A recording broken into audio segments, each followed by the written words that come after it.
Alright, here we are. We made it to Windhoek. Here is our hotel room, so there's the entranceway to it. Nope, there's Joan. Yeah. After 18 hours on an airplane, we're doing good. So here is the room. Oh, I haven't got there yet. Doing the bed. And then here is the bathroom, and Joan is happy because there's a humongous tub in here, so she can have a bath. That'd be great for giving Bella a bath. Yes. That's kind of neat. The clouds on the wall there. That's pretty. Anyway, we're off for a walk now. So we'll talk to you guys later. Bye.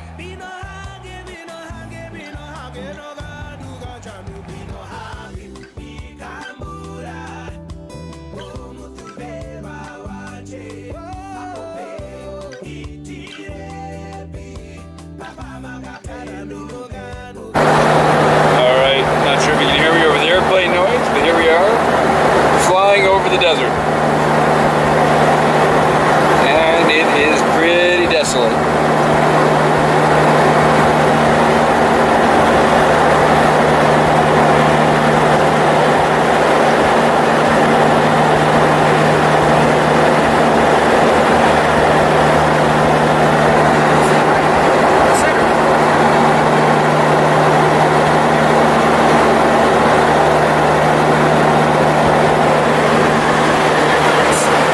Joan? Hello.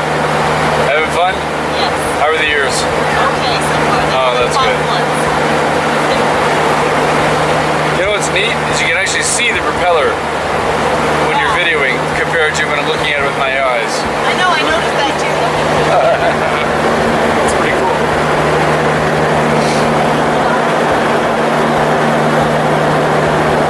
Oh, there's some road down there. Maybe I'll zoom. See if we can zoom in. We can zoom in. Oh, that's cool.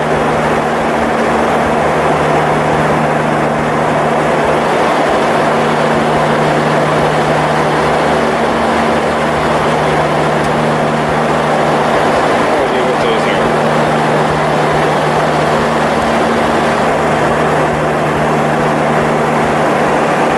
Yeah, the train keeps changing. Look at how the planet is again. There's a bunch of vehicles over there. Yeah? See where that road ends?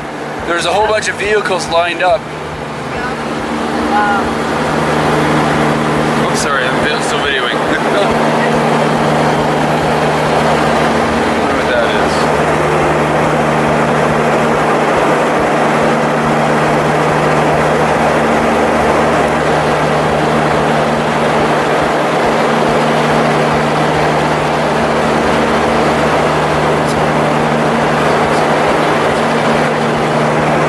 Alright, that's gonna be a little shaky when I zoom in. Alright. There's our desert. Pretty cool.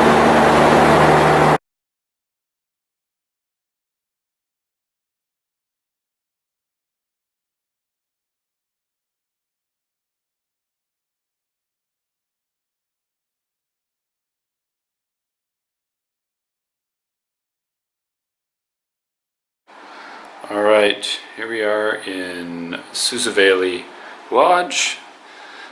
We just got here. We flew on some small planes, which were really nice. And I'll give you a quick tour of the lodge we stay in. So you're apparently not supposed to walk in front of these lodges, well, because the view from the toilet, as you can see, is straight out a glass window onto the plains, or the desert, I guess. So obviously if you have people walking in front of it, they could look in and watch you have a shower. There's also an outdoor shower actually too, which would be kind of interesting.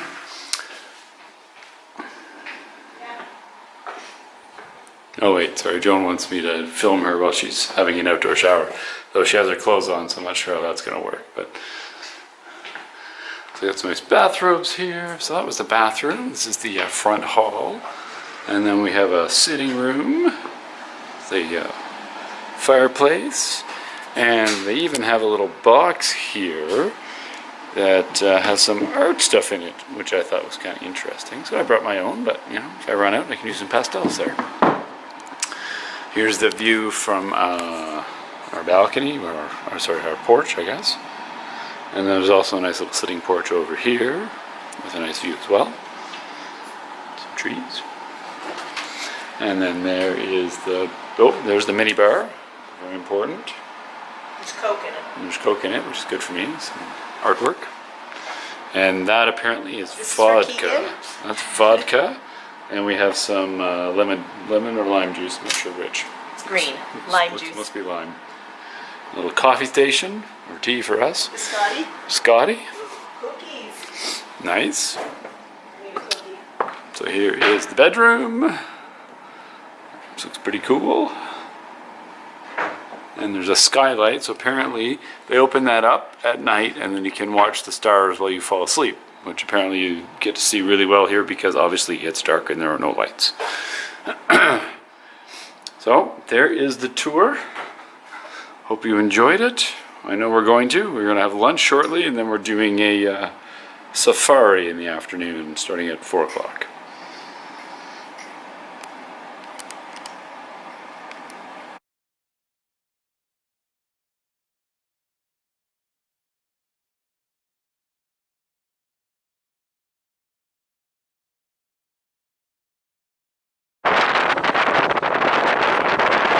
Just doing a short little video of the jeep ride.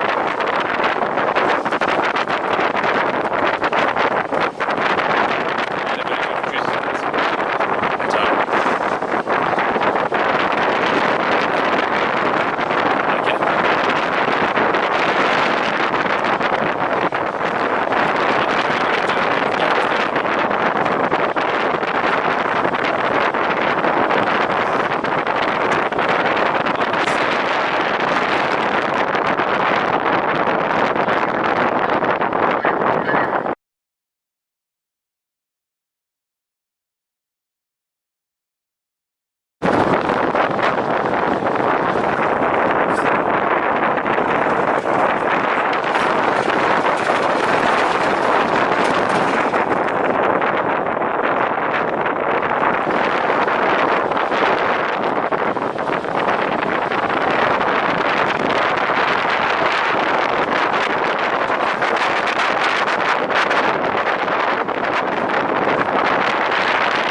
Oh, that'd be so cool.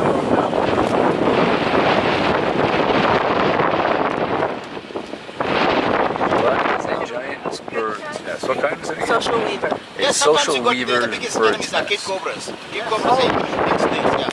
Black kid cobras. And they hardly can, did you see how small they are? They hardly can do anything with the snake's cubs. But there's about 2 ways how they can defend themselves or how they can rescue themselves. The first one is that they get closer to the snake and everybody's trying to make it noise. Then sometimes scare the snake off. And then the other thing is that while they are screaming and shouting, the big brothers, the eagles, the hawks, the secondary birds, they hear that and they say, oh, little brothers are crying the other side. Why are they crying? Let's just send someone to have a look. What's this people doing? Bothering you, let me make it mad. Sometimes you might see also a color place sitting down Protecting it.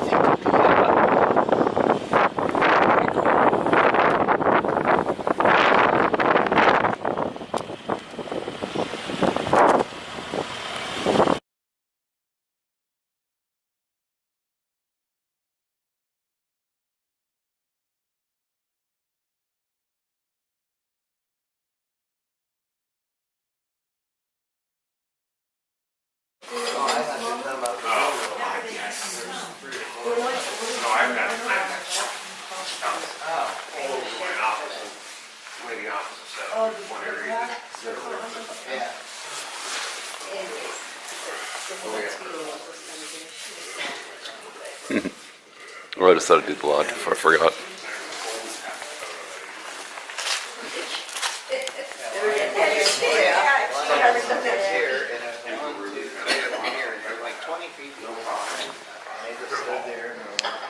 And here is what it looks like at 6 o'clock in the morning as we get ready to go off on our safari.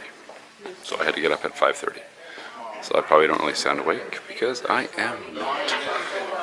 This is just where we're staying right now. I'll probably do a video later on once the flight out. There's a nice little pool. It's kind of chilled, I think. And there's the walkway to where we're staying. And a giant base, which I'm not really sure what that is. But.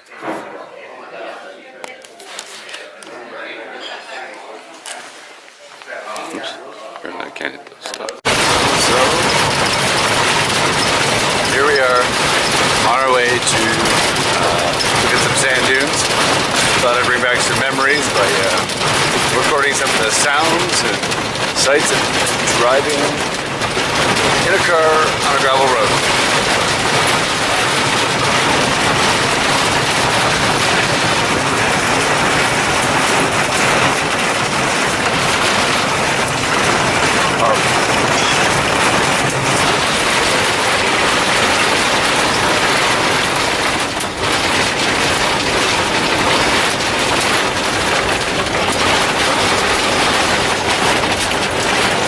And I think it's probably another last.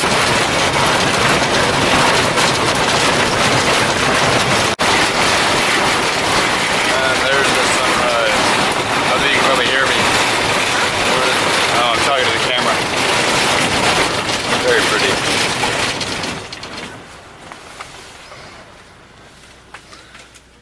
Oh, now it's quiet because we've stopped. My too into the mountain. You have to. You can't open that. I'm sure it opens, but I can't see Yeah, it. push it a little bit I got there. it. I was pulling the wrong thing. As I usually am. I can relate to that. I couldn't get out of our room this morning. That was funny. Like I need the key to get out.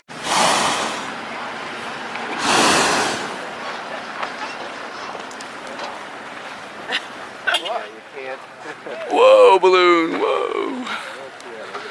That's pretty cool.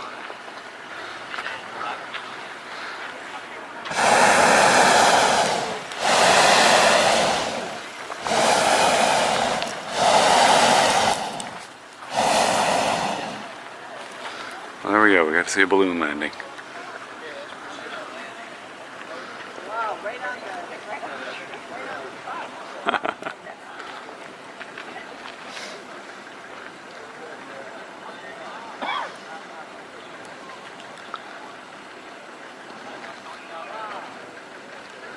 It really wants to go back up. That was pretty neat.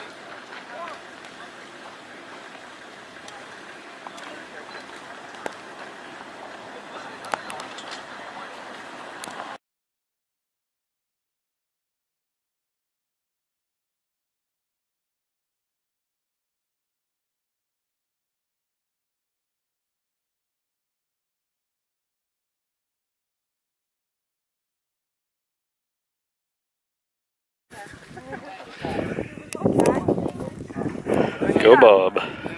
Alright, zoom in on Joan here. Here we are climbing down Big Daddy. 4 of us plus the guide made it, so not too bad. So there's where we came from, all the way down there at the parking lot. Which apparently I can't zoom in on because I don't know where it is. Anyway, it's down here somewhere. Yeah, if you don't mind. Yeah, I'll take a video. I can take one of you. Yeah, I want to run.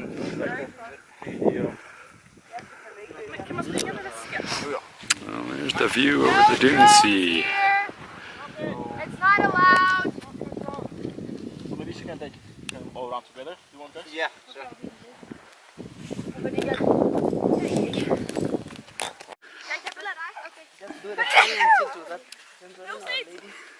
If you're ready, let me know. The camera is not open. The bar is not open. Want to do the plonking like a springboard. Can I go? I'm ready. Yep, go. Woo! Oh, that's cool. Yay! Wow. Oh my goodness, he got down fast. Yay, I'd applaud, but I got my camera. There we go. Oh, that's cool. I'm up. Nice. Okay. And there they go again. Boom, boom, boom. Making their noise. That's so funny. I know it.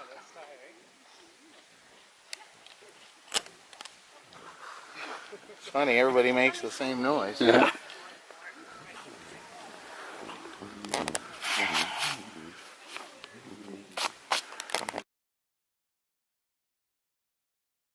Do a different one up ahead? We're going to do a different one. I was just going to do a little video of Death Valley here. So here's Death Valley after our nice climb up to Big Daddy. So I think it took us like an hour and 40 minutes or so to climb up. And this river used to be, 5 seconds to get down, exactly. It was a lot of fun getting down, actually. Much better than getting up. So these trees are apparently 300 years old. And this used to be a lake. But then all these sand dunes blocked off where the water was coming from, so the lake dried up. And then all the trees died. So it's kind of neat. Bit like a moonscape. Excuse me. Is that on video? Ah, yes.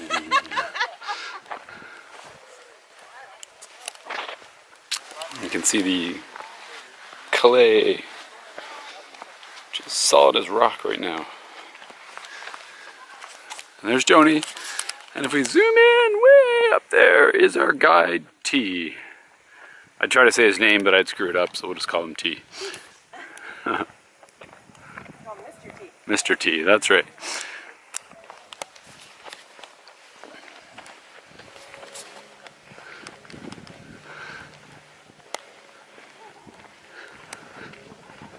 So you can see all the red in the sand dunes. That's all the iron turning into rust and oxidizing. So it turns all the sand dunes red.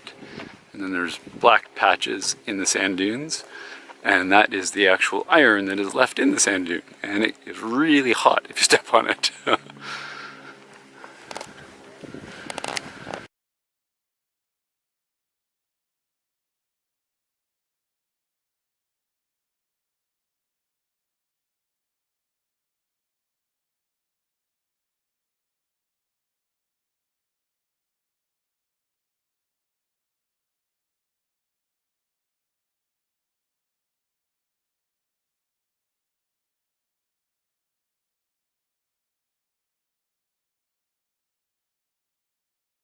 Animal Kingdom, I think, and they had this exhibit that was a bit like the zoo, and it had the actual, but it was like sculptures or whatever of what the poop would look like for the different animals. This is probably 3 years ago or 4 years. I know Ian just thought it was the greatest thing ever, so I'm like, No, it was actually, oh, it was? yeah, they shellacked it and baked it. So they turned it, they petrified it basically.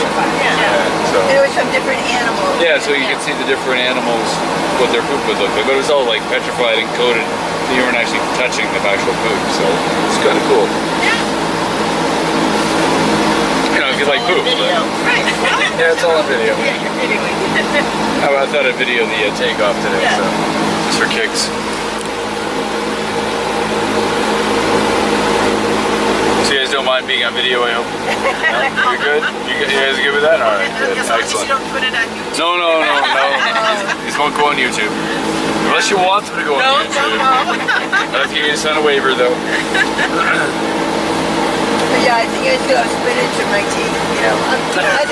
I know, well, we have to fix our hair. Yeah, exactly. Some makeup on, maybe. Yeah. And I put it on and then it's gone, and I'm like, I need a little color here, so. No, surprisingly, I'm not sore after our 2-hour hike yesterday, so up the sand dunes. Yeah, that looks very sturdy. I still got sand in my shoe this morning. I think I still have that's- sand in my that's shoe a- too.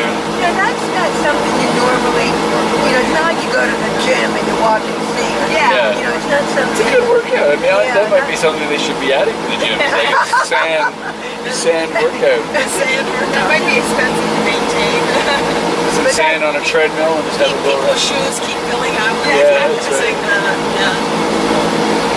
Well, I was amazed when we came down the hill yesterday. Like, you're just pushing so much sand down, and there's so many people coming down. Like, how is it still so huge? Like, it's just, so much sand.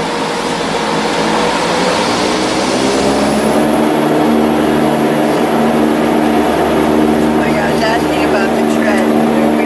We're good.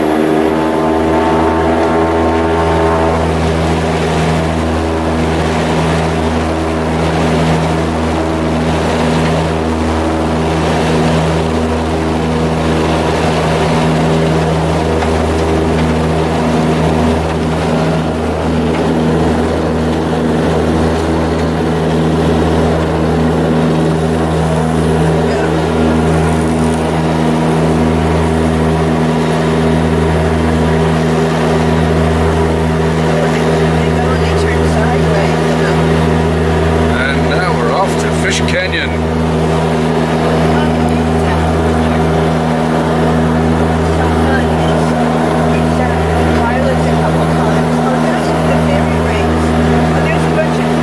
Oh yeah, you can see them all. These are all the fairy rings, all those circles. Not really sure what causes them. There are a lot of them. Alright guys, so what we're quickly going to do is on the right hand side we'll have a hot air balloon which is quickly going to fly past it.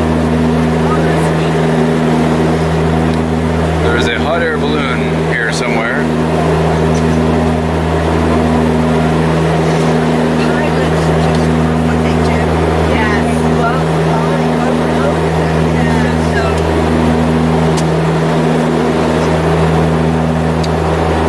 So, pretty desolate landscape.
So here we are at the Fish River Canyon. This is the little lodge we're going to have lunch at, where we stopped.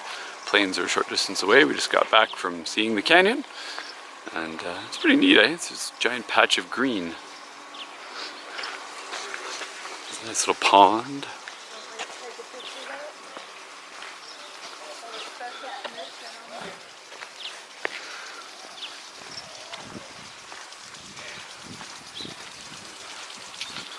It's palm trees. Well, I guess they're not palm trees, it's whatever they are.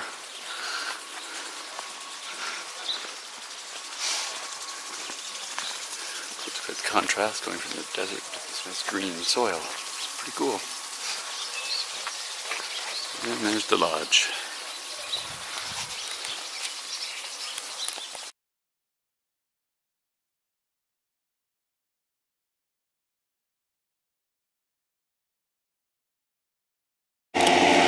And here we are at 5:30 in the morning, watching some balloons inflate. And then we get to ride in them. So it should be fun. Very cool.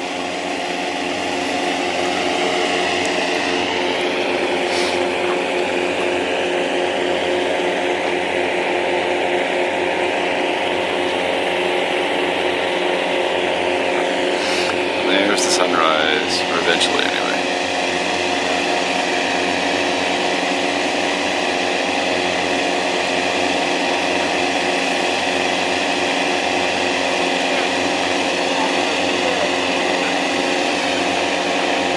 We're gonna have the moon out right now.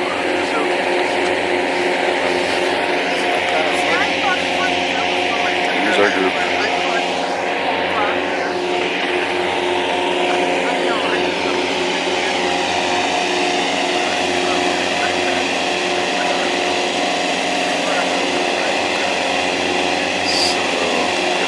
Leave it at that for now.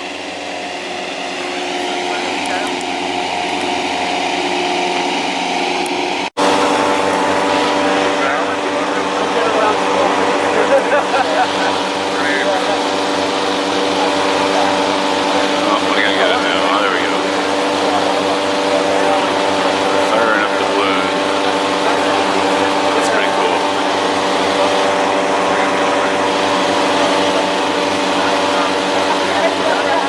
First balloon ride.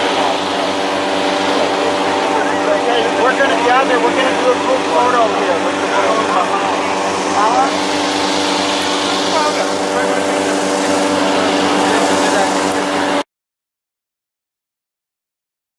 No, just me. Just Bob, apparently. Nobody has a Galaxy Samsung 7. We can't board those. They tend to explode. No, it's for real. Okay. So while flying, as I said, feel free to move in the basket, no problem. For landing, there's two types of landings. We're going to be practicing those now. So the first kind of landing will be a calm landing. If the winds are calm on the ground, calm conditions, so we'll be traveling this way. This is the front of the basket, where the ropes are hanging. Okay. And for landings, calm landing, I just want you to put your back facing the front of the basket and then kneel your knees a little bit. Okay, we can practice now. So I want you to put your knee against the padding there, okay, and bend it on the other side. So Everyone to face out the back. facing the sun for now, okay? And then you stand shoulder to shoulder, not in front of each other. Shoulder to shoulder. You need to squeeze This is good for us. Yeah, we picked the... Okay, sir, if it's not fitting, you can go in front of your friend.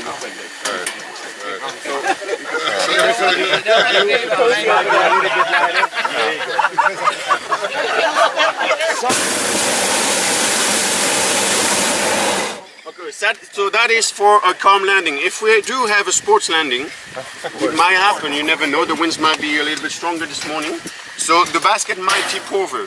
So it is the same position, so back facing the direction of travel, so the same way, but you bend all the way down. You bend your knees all the way down, and you handle to your. That's it. Yeah. You hold on to the rope. So you don't want to be sitting on the floor. You want to be on eye level with the basket edge. Exactly. Not sit it. Just bend your knees all the way down, and I don't want to see any arms or legs outside the basket. Okay, for landing. Gosh. That'll be a good workout. Let's hopefully there's no sports landing. So of course, I think it is useless to remind that this is a non-smoking flight. Why? We don't want to Emergency explode. exits, you might find them anywhere if you need them. So yeah, that's basically about it. Please don't touch the rope, don't touch the gas cylinders either, and take as many pictures as you like. Feel free to ask questions as well. I might not be able to answer them, but Ladies and gentlemen, welcome on board. My name is Daniel.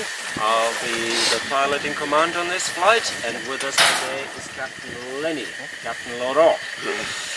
So, one more thing to add to the briefing. Once we have landed, regardless whether we have done a normal landing or a sports landing, whether we have landed with the basket in an upright position, or in case of a sports landing, you might have tipped over, I need you all to stay inside the basket until we clearly tell you it's clear for you to disembark. Thank you very much. that's because the balloon is weight dependent. So if one of you climb out, we climb back up. We watched you yesterday land on the trailer.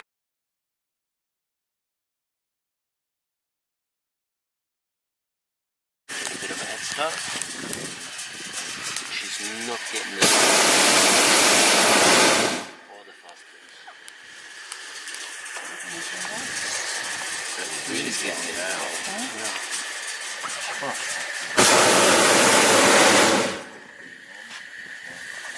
Does the river water flow this way normal? Yes, down into the saucer. Well, normally is an exaggeration.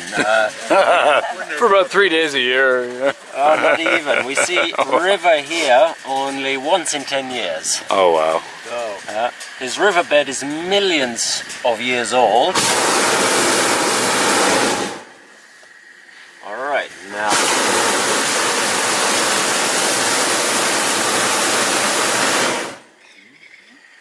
Rock it like it's hot. Yeah, it is hot.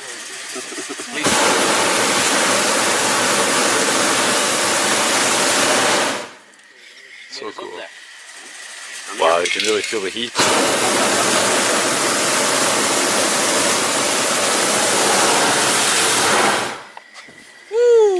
It's getting hot in here. It's like having a little fire. Roast some marshmallows. Time to bring the sausages.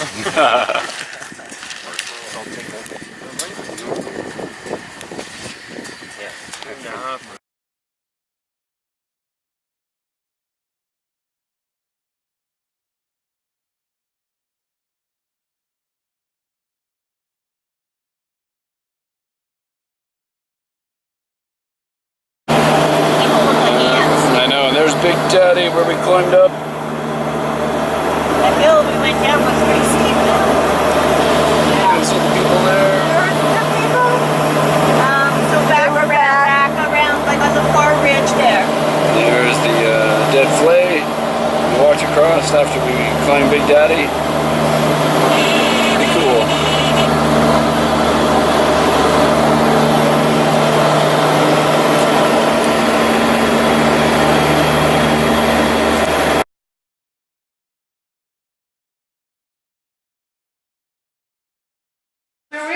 All right, here we are in Swakopmund. Not sure I'm saying that right. And here's our room. So you actually have to put the card, after you come in the room, you put the card in this thing so that all the lights and stuff come on, which that took us a little while to figure out. Yeah, I did the bathroom. We got the closet. Nice. Ooh, We got extra the blankets. bathroom. Oh, put the card in. You have to leave it in. Sorry. Didn't I tell you that? No. Sorry, I thought you left it in there. Here, let's watch again. We'll watch Joan put the card in and leave it there. There. There was now light. you're good. Whose bag is this, yours or mine? I don't know. I didn't look. And here is the bedroom.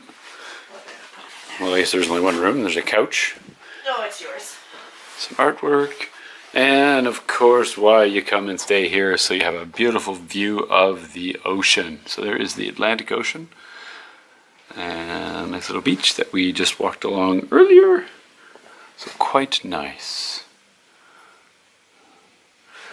All right, so there's the TV. I haven't seen a TV in 3 days, so that's cool. All right, and there's Joan hanging out. Excellent.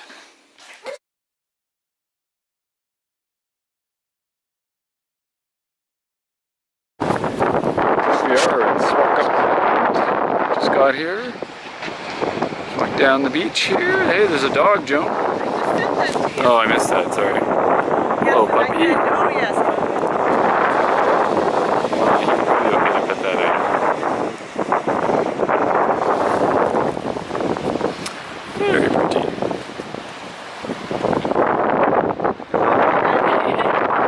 Well, I'm just videoing. Hello, Joni. Having fun? Thanks, Dad and Val.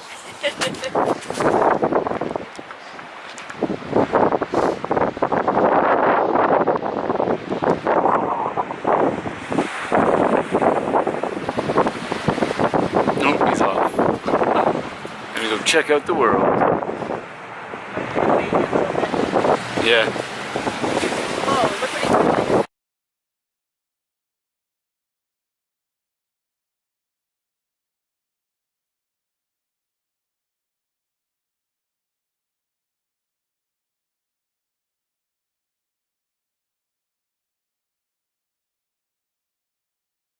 Means it is just like a trailer. There's no engine in it. It has a free crew. The one is the steering guy holding the steering in the back.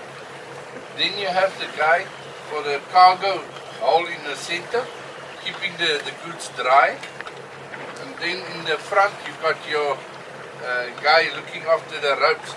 It was pulled by a bigger vessel. And then especially for the pier here at the lighthouse, it was very shallow. So this guy will come make his movement. So the one guy will steer in the back, the one check after the cargo, and the other one was the radio or the light man or the flag man. During the day we used to work with the flags, and at night with the signal lights. So this guy had to say stop, forward, reverse, things like this. This is what happened. But personally, I wasn't born during this time. But I went to the archives and I read about this. Personally, I can say 99.99% I would put my head on the block. I believe it is insurance job. And why I'm saying this, you can think for yourself. This boat was anchored on the other side of the bay. Now on the other side of the bay is where the fishing factories are. So what the story goes is that it broke its lines, it drifted for 4 days. It drifted from that side of the bay to his flamingos in the back, flamingos. Quickly sir, flamingos. Just one. They're flying. The whole flock. Yeah, they're flying. The English got a very good word, sir. If you sneeze, you lose. But don't worry, I will try to get you some nice ones first now. I will leopard crawl. You guys, what happened now? These guys, after 4 days, the boat was missing. Day number 5, they very conveniently realized, but found the guy on this side. There he goes on this side. That's one. Wow, that's a big one. Goes to Papa.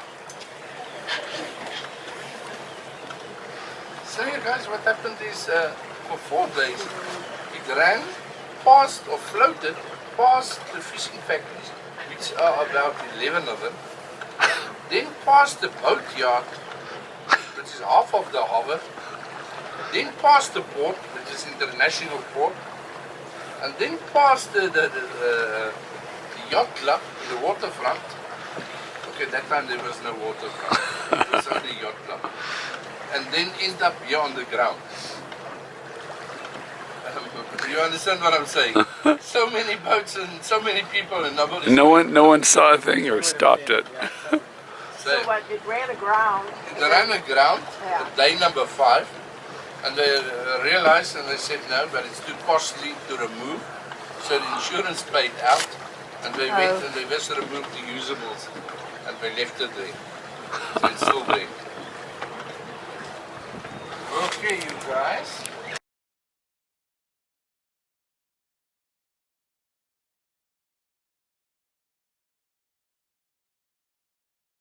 Too far away now.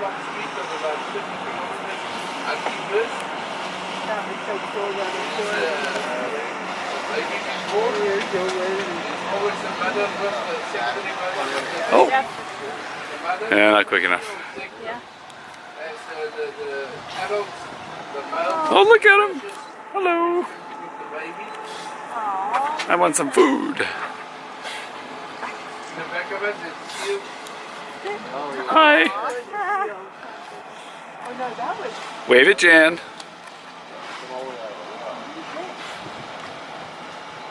seals. Guys, the dolphins sleep twice a day, 4 hours a day, twice a day. Early morning, just before sunset. The reason is that their brains is developed like a human's brain in 2 halves. But unlike a human, which can shut down its brain and it can go to sleep, the heart will beat by itself, the dolphin cannot do this. It needs the brain to tell the heart to pump, to function. So what happens now, when it goes for a sleep, the first period, 2 hours, when it's going for a sleep, the one half of the brain goes to semi-sleep, while the other half are keeping the floating, the breathing, and the heart pumping. And then just before sunset, changes it. Then the one that was active, part of the brain that was active, goes to the semi-sleep, while the one that was semi-sleep was active, again keeping the breathing, heart beating, and the floating.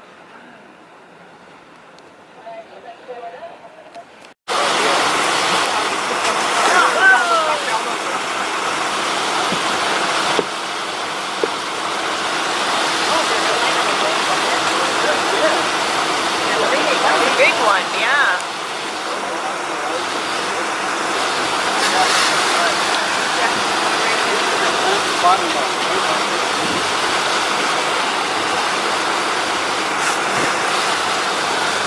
You don't know where to look for something. It's just a surprise. Yeah. Yeah.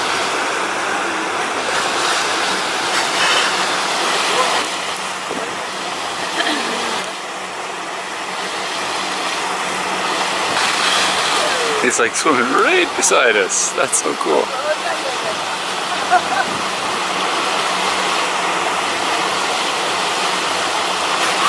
Oh, ah, you.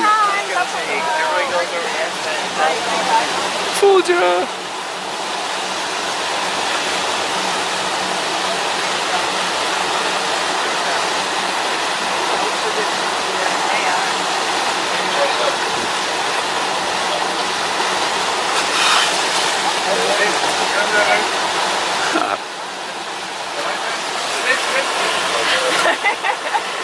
I'm just gonna enjoy it for gas.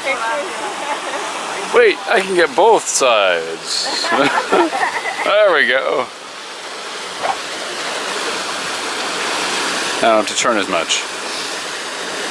I think I may be editing this video though.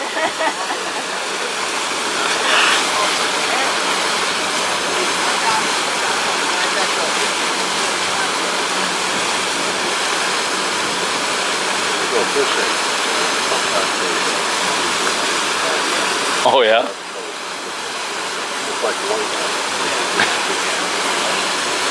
Yeah, big pot on the bottom.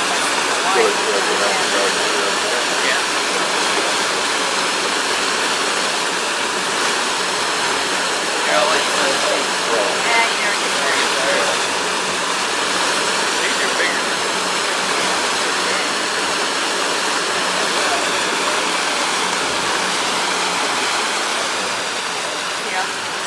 Yeah.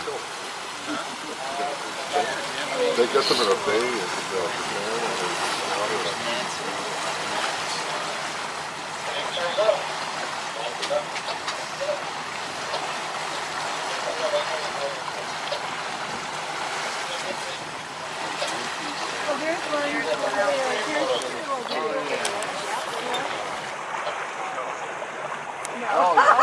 Three of them.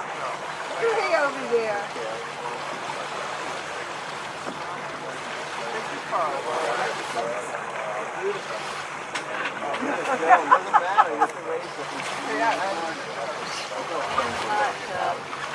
No, and it's interesting because sometimes it looks like you don't have it, and then you bring it up a little bit, and then man.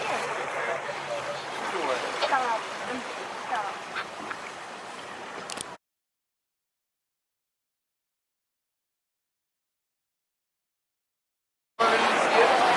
We are going around to the inside where the water is much calmer. I'm going very close. Then I will explain to you what's going on. That's a lot of seals. Apparently there's like 2 million seals here. You Doing a video, right? I am doing a video, yeah. So you can hopefully hear the barking a little bit. Might just be able to hear I don't know, the engine yeah, of the boat. exactly. I think the engine probably drowns it out, but they are barking up a storm. Look, it goes around, looking over that. It's kind of neat when you're far away from it. You don't realize how much noise they're actually making.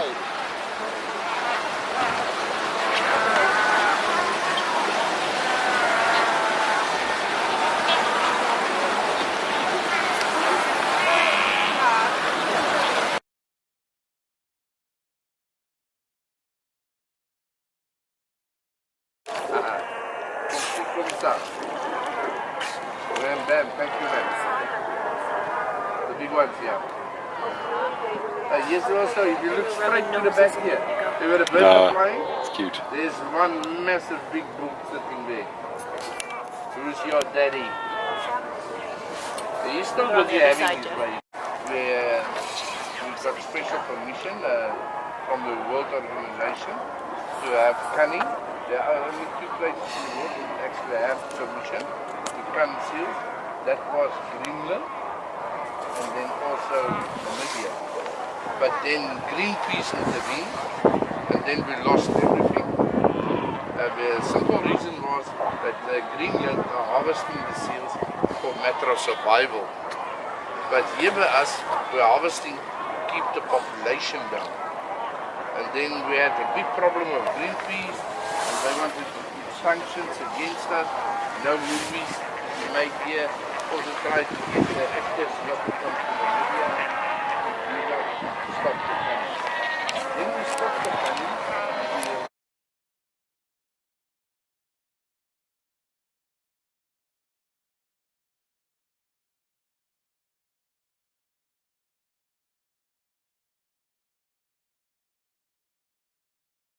Snakes, lizards and skinks smell with their tongues. In the palate of the mouth they have an opening. At the end of it the organ of Jacobson, and they pick up dust particles with their tongue, stick it in there, and that's how they register smell. A gecko smells with the nose and the tongue. Let me take a shot here quickly. With animals and tour guides, always slowly.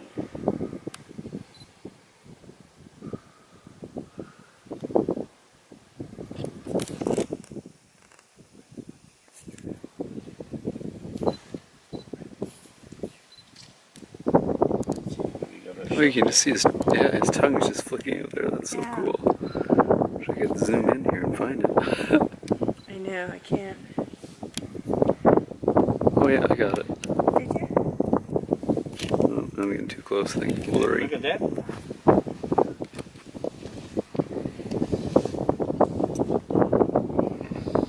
Now the heart has got only 3 chambers, 1 functional lung. Oh, You can say, yeah, so it's fine, it's fine, it's fine.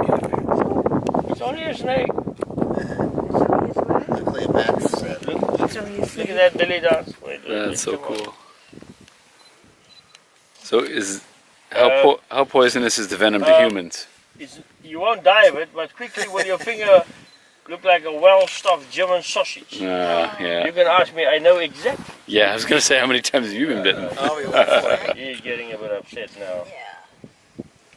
Okay. You stand dead still. It's fine. They only bite. No big deal. You move, Bobby. No big deal. You see how they move sideways? Yeah. That's so And when cool. the sand is very hot, up to 50% of his body. Wow, will look not at him be go. touching the sand. Okay, let me pick him up and bring him around. Come here, dear. Slide.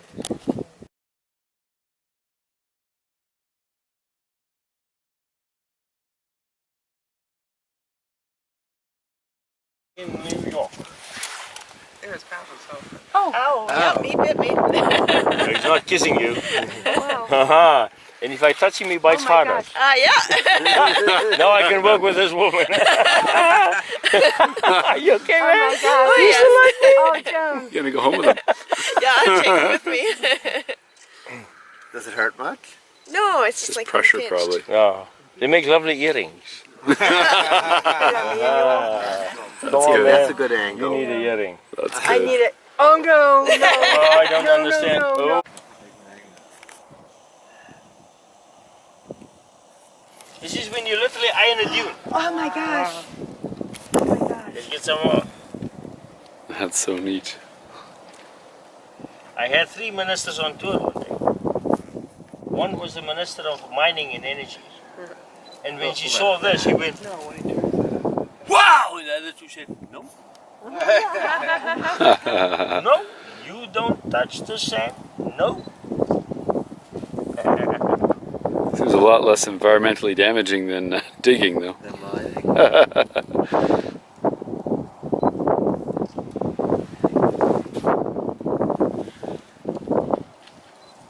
That's amazing.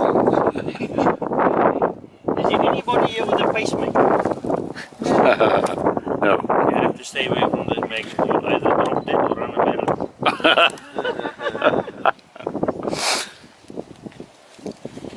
So soft. Didn't you have that thing when you were a kid where you put the mustache on the guy? Yeah. Yeah. Oh, it's like, How come it's so soft? because it's standing up away from the magnet. That's a magic in my office.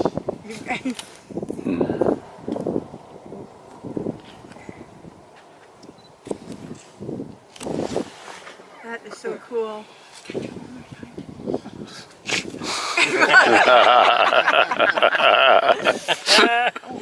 With this bushman around, you must be awake. Oh wow. Oh, that's so neat. That is so neat. That's so cool. And it literally is sand, right? I mean, isn't But that? it's not on your hand. Yeah. Yeah.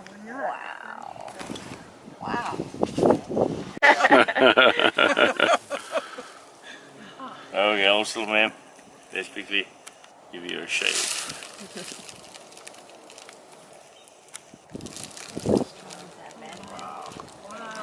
That you can That's wipe on neat. the back of my Oh, that's shirt. okay. I'm good. No, Yeah. I'm good. I only have 20 pictures of your arm. Okay. Hope one.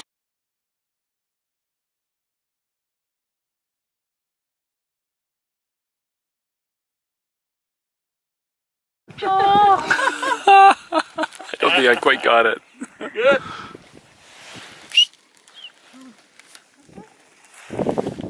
See him dig in the jar first. Have you been henpecked in your life? No.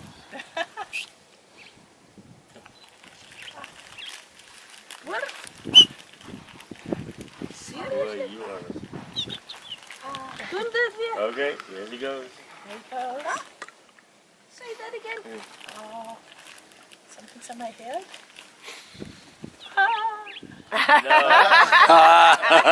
Henpecked. Went to your head. Right on the head. Wait a second. I love it. Henpecked. That's awesome.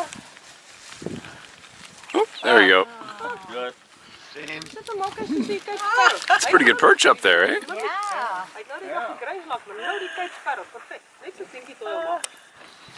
That's great.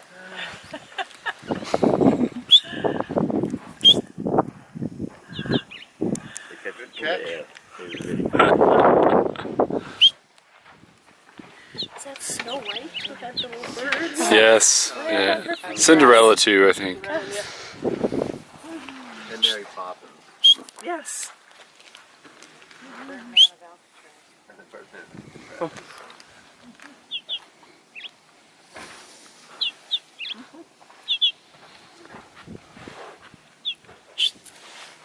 Hold your hand. Good. Now you got 2 birds. A bird in the hand is worth 2 in the bush.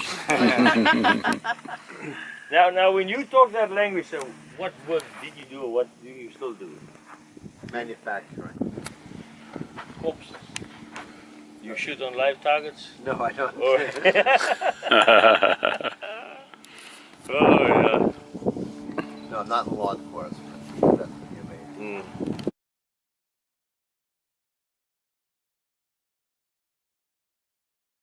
Nice big open area on the dunes. You can play there with any vehicle for free. It costs you nothing. You need a permit, but just to have the conditions on the back of the permit. But stay out of the rest. That is doing very, very well.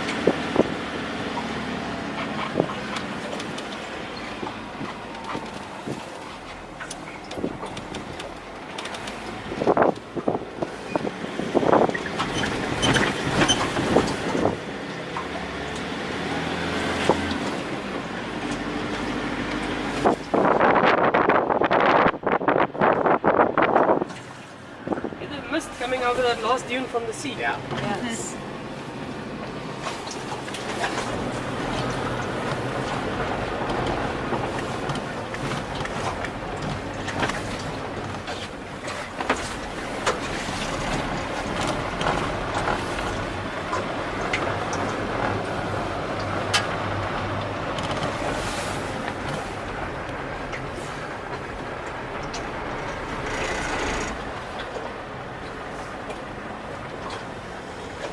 Listen to that V8. Beautiful. Music.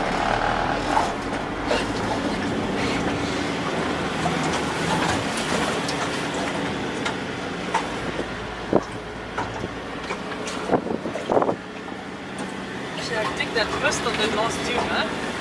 Look at that. Wow.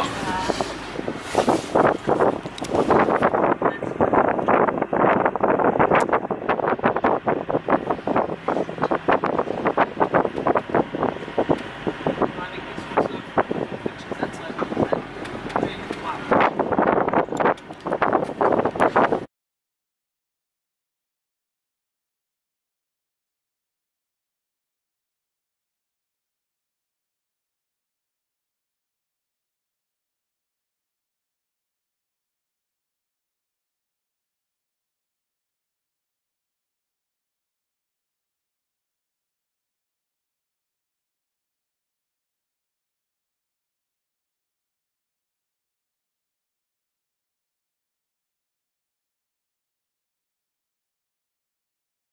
What happens? The people who do the engraving.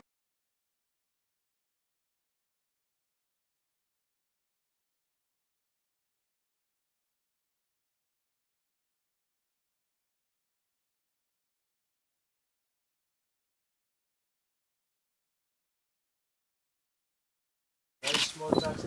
Some of them, some group of elephants doesn't have the chunks. Tests are very small. Yes. Yeah. And if you can cut, then you'll see some elephants. He's coming this way.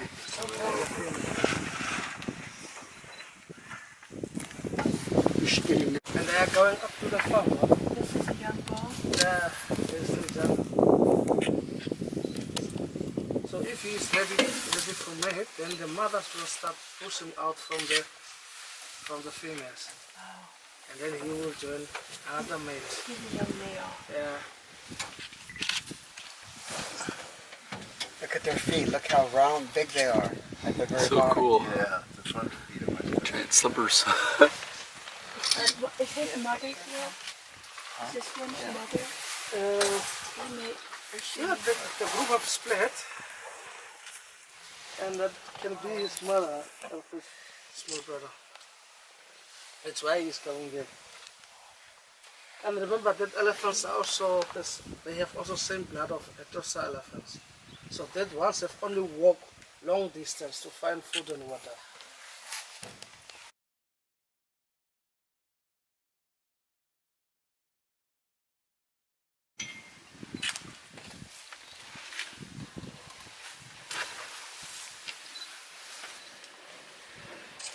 Surprising she was the little one on the side of us.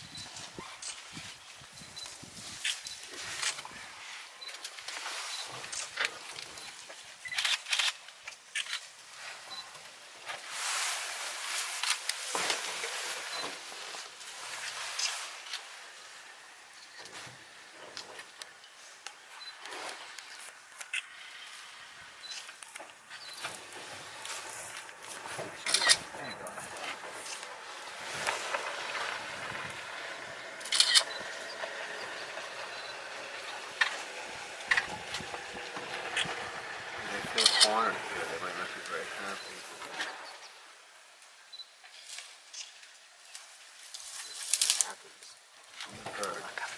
Yeah, I see him. There's the other one back there. This one's up in the escarpment. The baby's up there. The only way for these two to get up there is that way.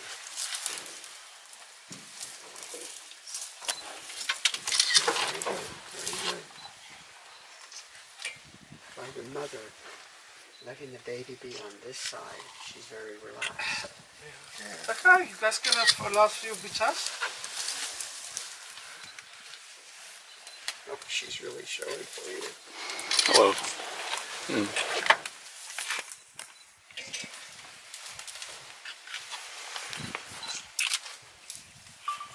Oh, she's letting the baby go away.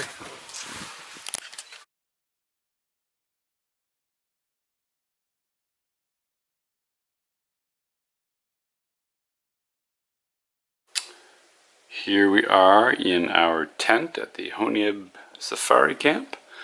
Oh, there's Joni resting on the bed. So we have a nice view out here. Apparently there's lions and hyenas and zebras and jackals, and the camp is not fenced off, so they can potentially wander through camp, so I guess we have to be a little careful. We had to sign a waiver too, that was cool. Have our safe, some bathrobes. Hey, there's me. I don't make it on too many videos doing this.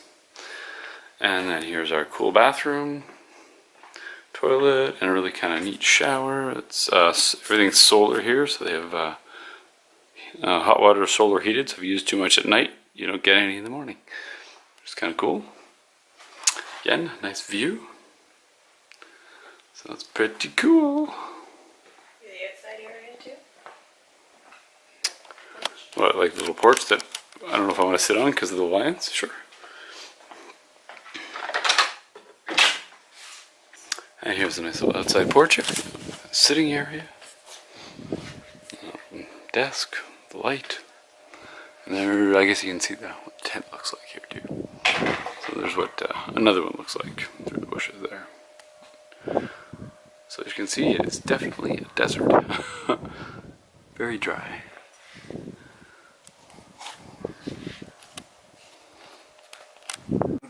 We talked about her mother also, and then damn, I'm in trouble. So you are going to meet the Himba people when you go to Serakapema. The local natives with the red pigmentation in the skin. They use this as well. Crush that, and that's the fragrance. Oh. To make a lovely Chanel. That's cool.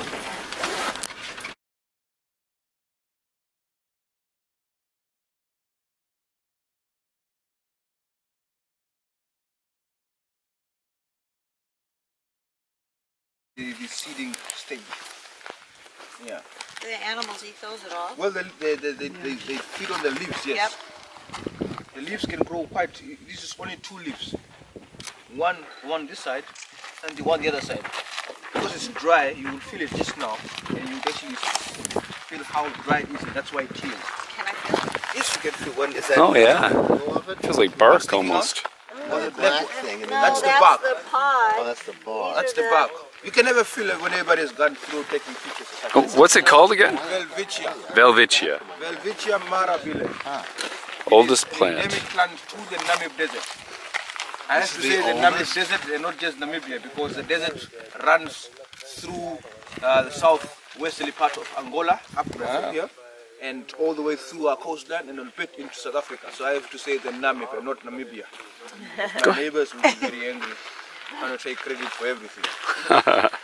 Yeah, this is the oldest species of plant, is that what you said? Yes. Yeah. Yes. It can live, one of the oldest specimen they've carbon dated is about 2,000 years old. 2,000 years old, like the bristlecone pine. Yeah. Wow. Yeah. Most probably has rubbed shoulders with some dinosaurs. Did you break that off? Those are the ones, yes. You broke it? Oh my goodness, you took it off! No, I'm kidding, kidding. She picked it up off the ground. You're going to try to grow that? That was Okay, take it home. 2,000 years old. Yeah, those are the cones. This is. Do you have any plant matter? Well, it has seeds. It's not a $10,000 fine on the spot if you try to bring anything But in. this is much thicker. This is a female plant. Male has a different. He doesn't do the airport organ. with us. Yeah, just in case, right? So we are basically looking at a seedling of a female Welwitschia. And then what would this, was that a flower? This was a flower, a cone, yeah. What color was that? Well, this is green when it starts off and becomes brown. Oh, okay. Yes. Oh, okay. Yeah. So it's, and then there, so there has, so is this is a male, this Oh, no. is a female. And then so there has to be a male. Male is opposite that one there. Oh. Wind pollination and insect pollination. But Cool. What's this stuff in the center? that you can feel it. It is like a bark. So that is Right? part of Yeah, it. it's Yeah, more that's- like a tree than a Yeah. plant. That's really cool. Oh, can we just take a quick look at the Yes, yes, yes. Feel free. We've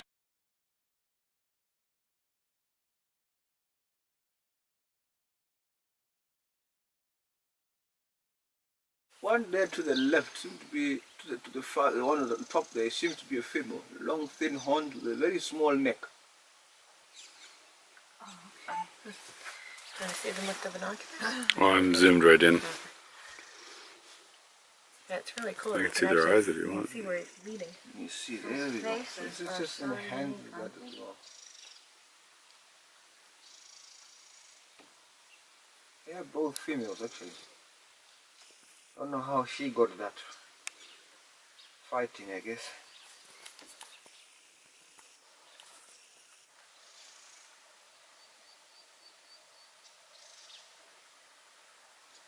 Beautiful markings, eh? Oh yeah, I love the colors. This is the closest we've been to one, I think so. Yes. The other one's got a little a boo-boo on it too, towards this main top there, it looks like. At the bottom of the neck. At the bottom of the neck. The one on this side? Unearthed little bit beetles and such, and they also nibbles on the bit of the plants there as well. If you look nice with the binoculars, you see the eyes are quite nice and focused, binocular vision, so they can actually judge the distance of whatever they are picking. There's another one digging. Yeah. Look at that one there. Funny. Yeah, it's trying to get some. It's dust bathing. You see that one? The further left. Yeah. When there's two more here in the front of the vehicle. Boy, Yeah, dog. I think we should put a crossing sign here. Yes. Is he like just looking for food down No, there? no, or no. is he What trying he's to- doing is tossing the sand in between his wings. He's gonna clean it. It's like a bath. Oh, okay. It's cleaning himself. It's like when you inhale by accident fine black or white pepper, you start sneezing. Yeah. It's the same. The sand is very fine, and it actually suffocates the parasite, and they fall off. That's how you get rid of it. Oh. Yes. Helmeted guinea fowl, Kalahari fried chicken. There is a famous recipe back home for us how we cook this, guys. For real? Yes, yes, yes. You get a lot of the guinea fowl pies because the meat is a bit tough. You need to crush it, and you can make the pie out of it.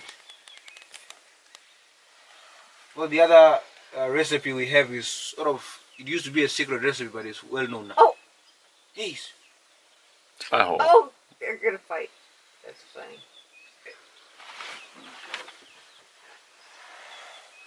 The one to the further left there is the male.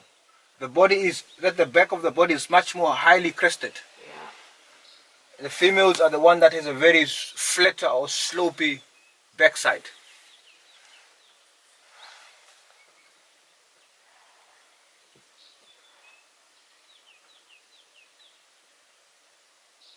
He's big.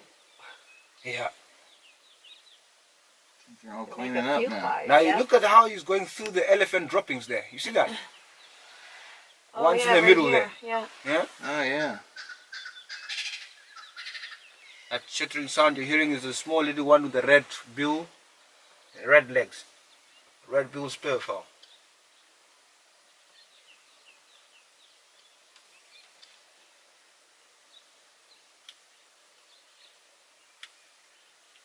That lady is multitasking, dust bathing and feeding at the same time. Not bad, eh? Boy, look at that. Can I see the binoculars? Oh, I'm good. I'm zoomed right in again. Now the other one is joining in a bit there. The sand is also quite cooler at the bottom of the earth as well. Yeah. So one of them would shake, so I could see the big dust cloud come off him. Exactly. Yeah. Oh, you can. Yeah. Waiting for that would be nice. He's not cooperating with me though. He's not working with you. See, he's still tossing that sand right in the middle there. Let's get nice and.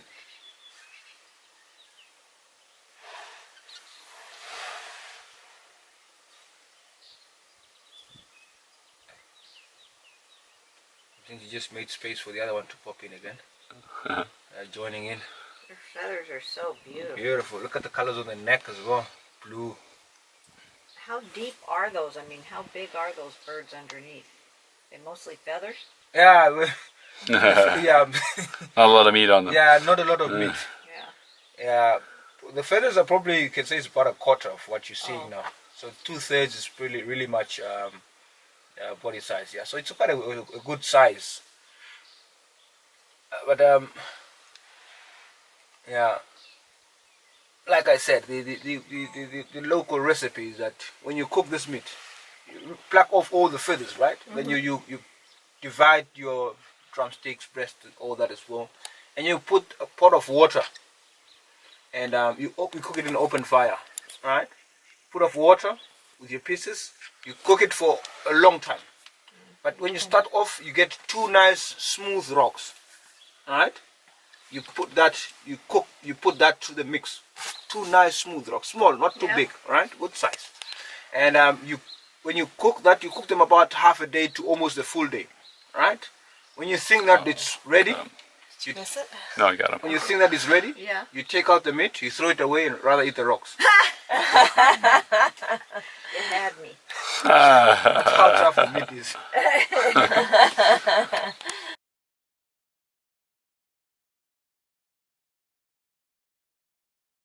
Again, so it counter reflect that as well. Now that brown stripe, the dark brown stripe in between, it actually is, as you see that what he's doing now, scratching, eh? Yeah. Most of the parasites, you see, is wiggling his tail to get rid of the parasites that's landed on the hindquarters, and it mainly lands on that brown stripe on the side of the body.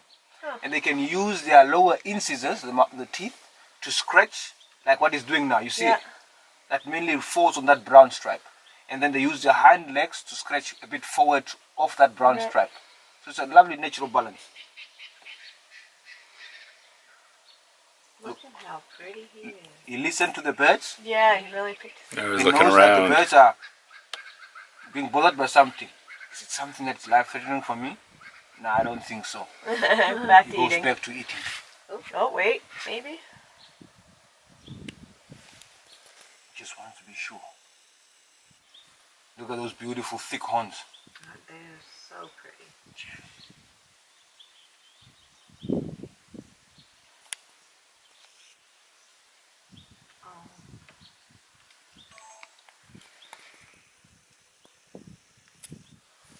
Yeah, he just wants the leaf, you see, eh? Oh yeah, it leaves the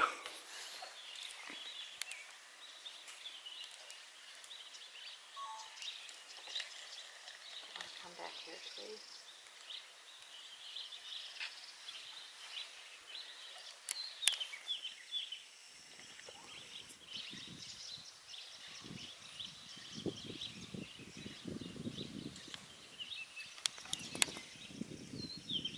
now he's putting his foot down. Yeah, That's so we can nice. pull off the stuff. Then we're gonna pull all that now.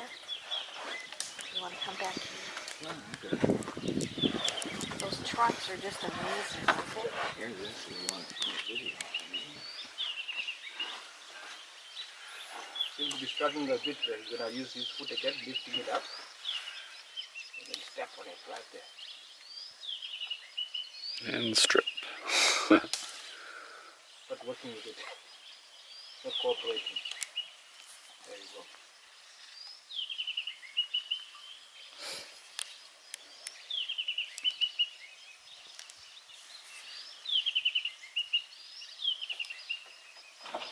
So this is Oliver, right? Here you go.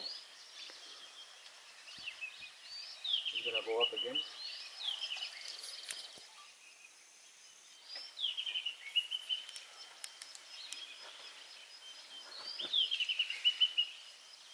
And reach up again.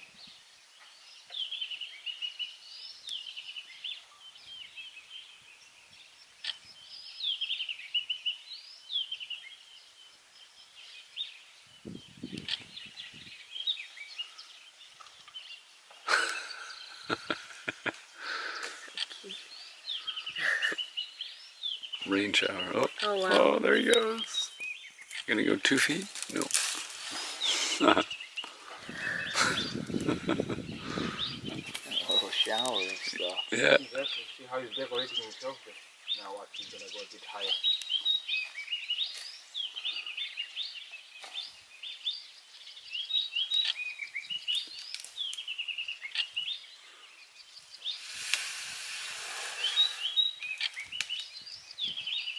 Not too much.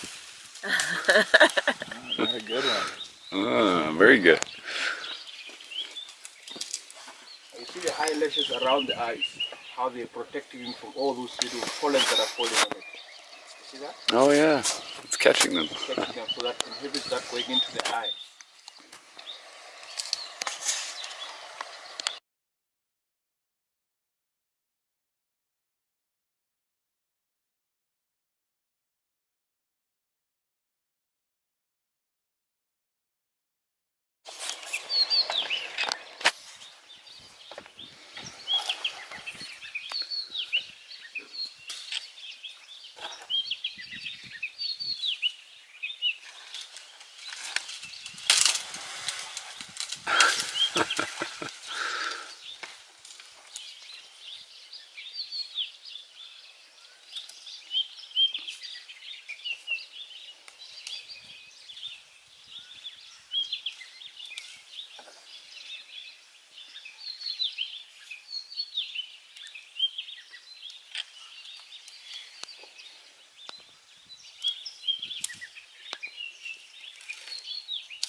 Pretty cool. Very.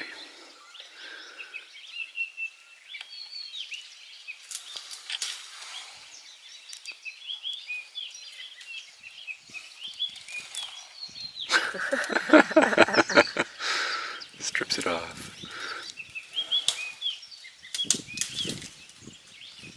That one wasn't worthy. Yeah. That was all good.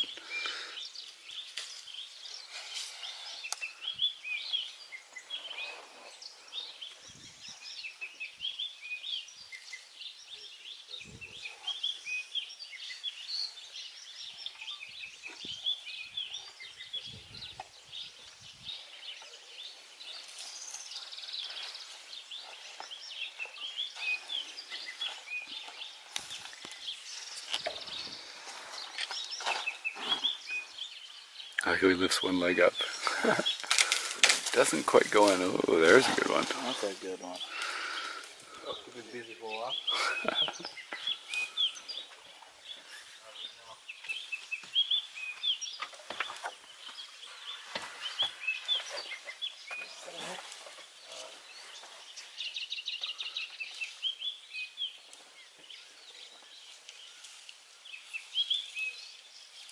You guys are all good? If you want, I can just pull a little bit. Just a second.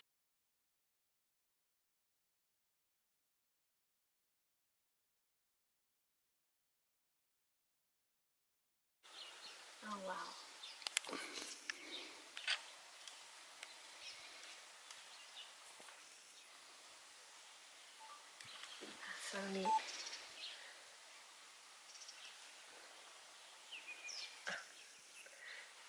It just like looks like he doesn't have a care in the world, eh? Dum de dum. Yep. Dum de dum de dum. Is he bigger than the other one? Bigger and grumpier. Grumpier?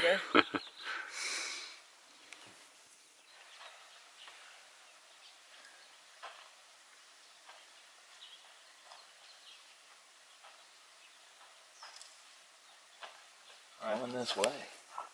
Let's move off. Mm-hmm. 3, 2, 1.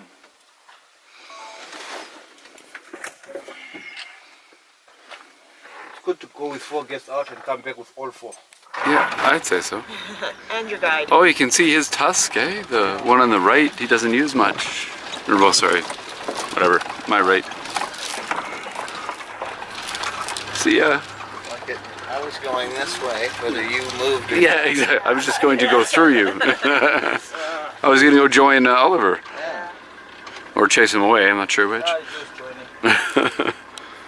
There you So go. that's good, they get along. There's another African shot for you. All right. Yeah, walking away.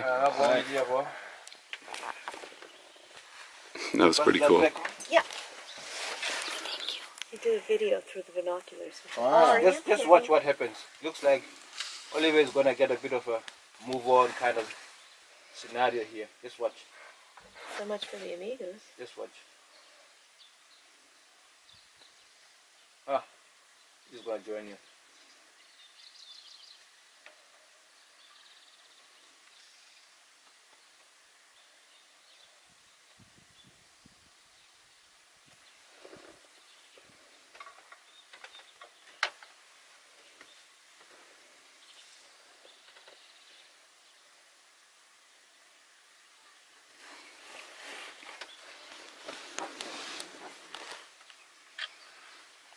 I think it went off.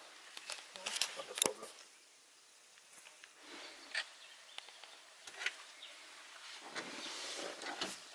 So sorry, it's Oliver and what was the other guy's name? Arnold? I've got a good memory, but it's short.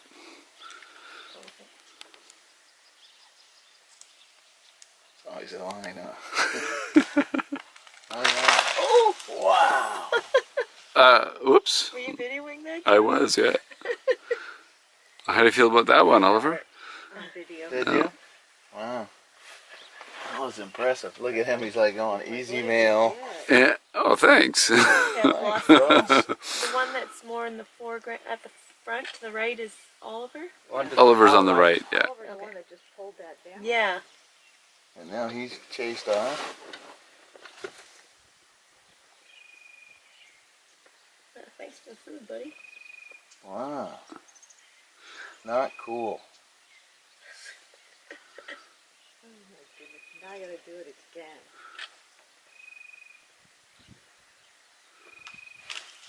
Well, that was a good ploy, eh? Now he can go back to eating his small branches. Yeah, that'll keep him busy for a gives while. Arnold something to do.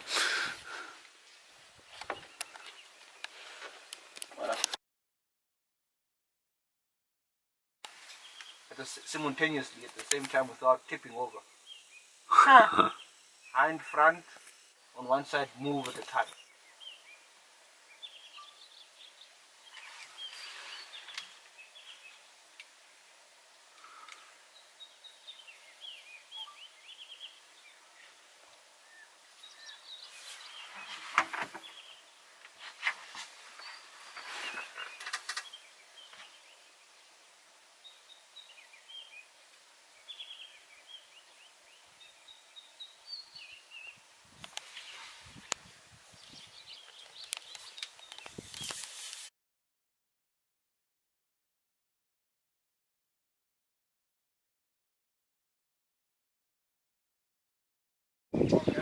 Oh, wow, Jeff.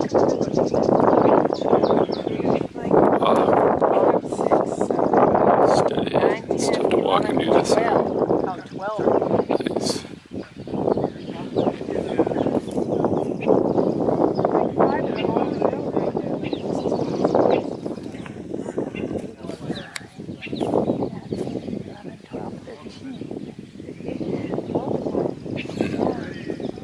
Yeah, nice also a family clubhouse.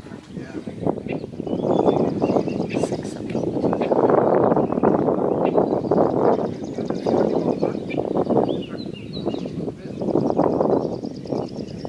Here's a good angle though.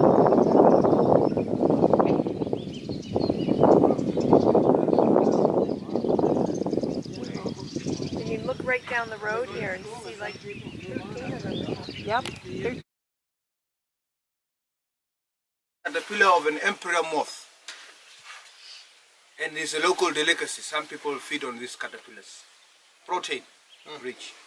And they feed on these leaves of the caterpillars.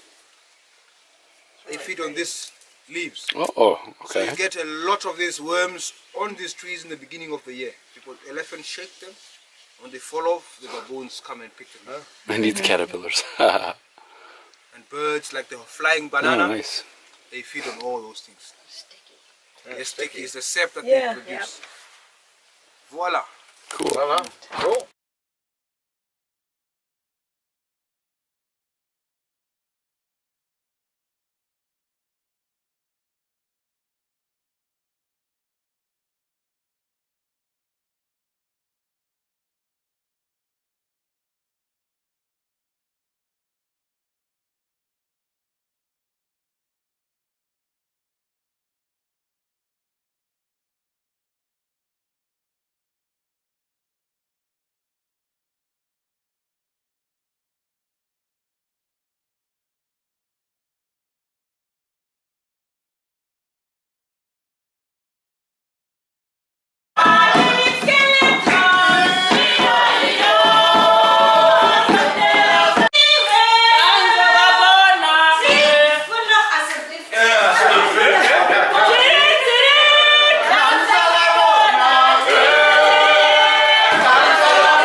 Such a stark difference in color compared to some else around it.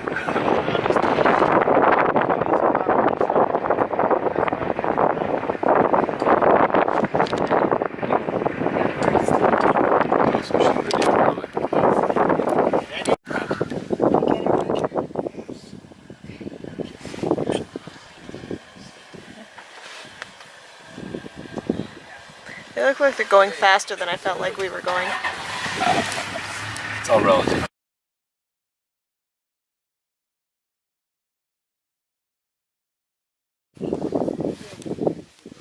Here we have the Kunene River.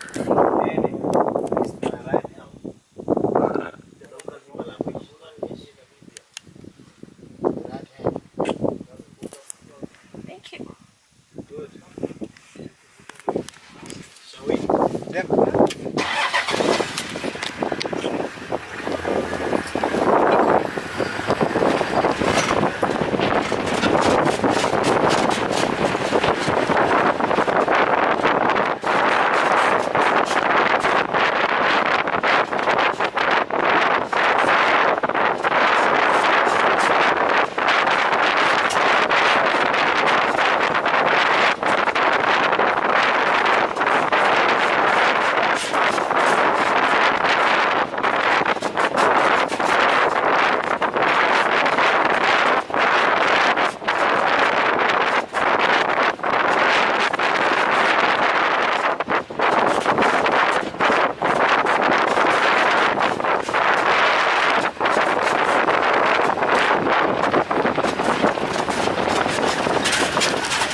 I'm ready. Here's our place in what? So where are we again? Take two. Louise. Sierra Cafina. Oh, there we go. I think.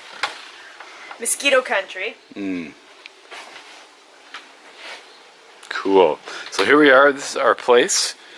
So this is all outdoor sitting with a nice fridge, mirror, some kind of wasp.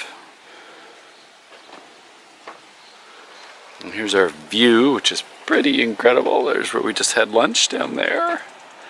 And there's the river that we're gonna go try to do a boat cruise on, but apparently the water level is pretty low, so we're not sure how far we're gonna get. And it's also full of crocodiles. Well, apparently there's some crocodiles in it too, so. Which is a little freaky. I'm not sure I want to be on a boat. Well, I'm not sure if they were kidding about that, so I don't know. I guess we'll find out. Thatched roof, which is really neat. Yeah, I can see I'm videoing myself here. See? Look, there I am. And then here is the sleeping part. And everything smells like fresh wood. Yes, it all smells like thatch. Oh, we have an aurak on the floor, I believe. Here's the bed. We have two giant people that are going to look at us while we sleep. The himbas. Himbas, yes. Yeah, nice view of the river. A whole bunch of bug netting around our bed, which apparently we need, so that's cool. Here is the bathroom. The ceiling's pretty neat. You can see the inside of the thatch. We get the indoor shower, and then we have the outdoor shower, which Joan will now turn on for us and demonstrate. Go ahead. Maybe later. So that's pretty cool. So there we go. There is the tour.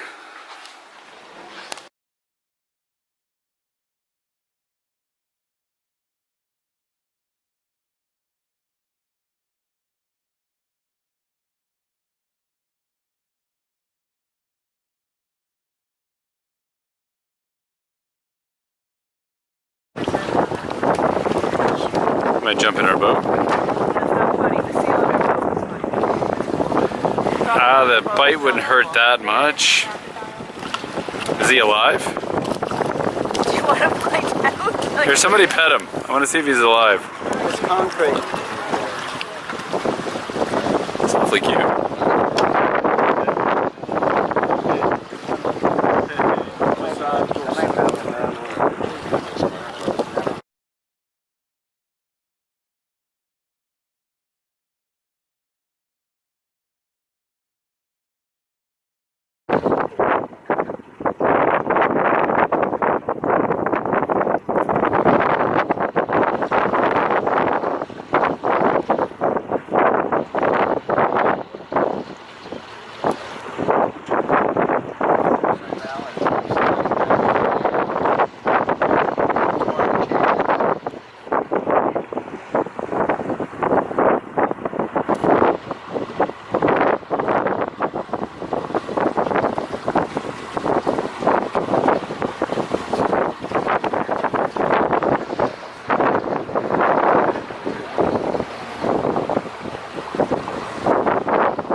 Nara. And then GA?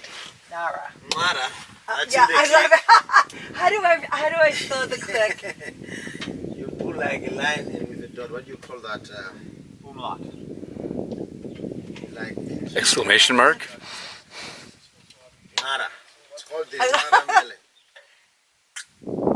No, that's not. Nara.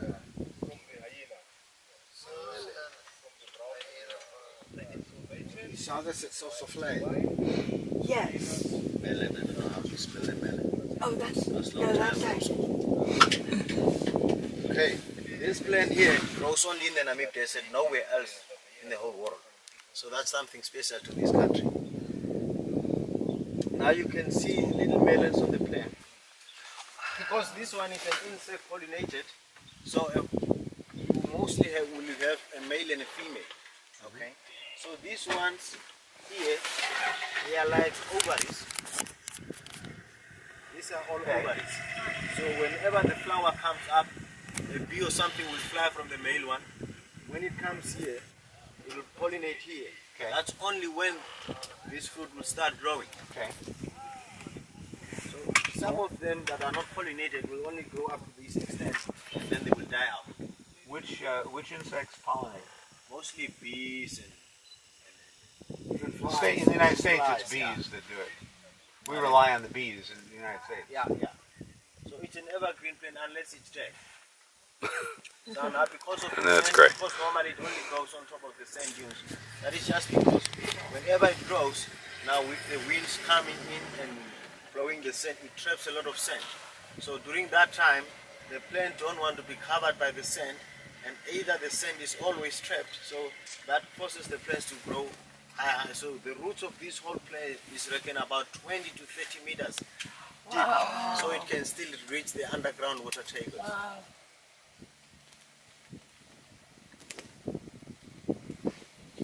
The greenness, that's chlorophyll, and as we know, which means photosynthesis when it comes to on this plant, sunlight energy into food energy take place throughout the whole branches around here, because that is where the chlorophyll is everywhere in this plant here. Now I mentioned the sand dunes here. We have somebody here, a very good friend. You will normally run across these beetles. There are quite a lot here. Now because of the winds, a lot of dead plant material is blown and it gets stuck. Like you could see the seeds of the grasses all down in under this one here. Now these guys, they are vegetarian. These are called the tenebroid beetles. What kind? Tenebroid beetles. Tenebroid. 10. And this one is called the Onimycus lanky. Now you have two of them. There is a white one, plain white, and then you have this one a little bit much more browny on the top. And this is called the Onimycus lanky. The other one is called Onimycus bicolor. He's pretty. Oh, Yeah. he's So that a dead, vegetarian. yeah, it's a vegetarian. So now beetles in a place like this one, you know, if you go to tropical savanna areas, you will see a lot of beetles flying. But around here, beetles, they don't fly. They have decided to fuse their wings. Okay. So if you look very carefully at the back here, you will see a little line.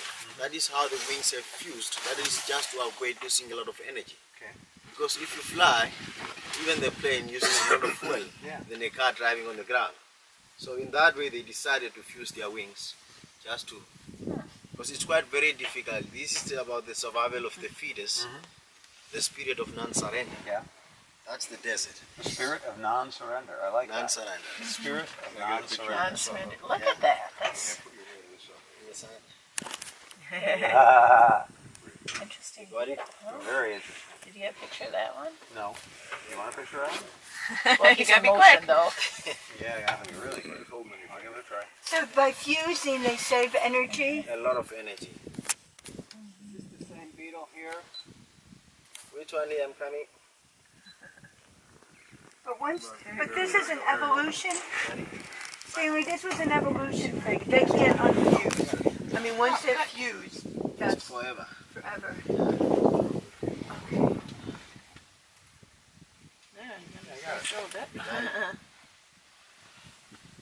one you're talking about, John? This is the one. Oh, cool. That's the only one. Oh, that's great. It was good how he had his hand like that because then he just kept crawling and going nowhere. Yep. So this one as he's holding it. Oh, good. And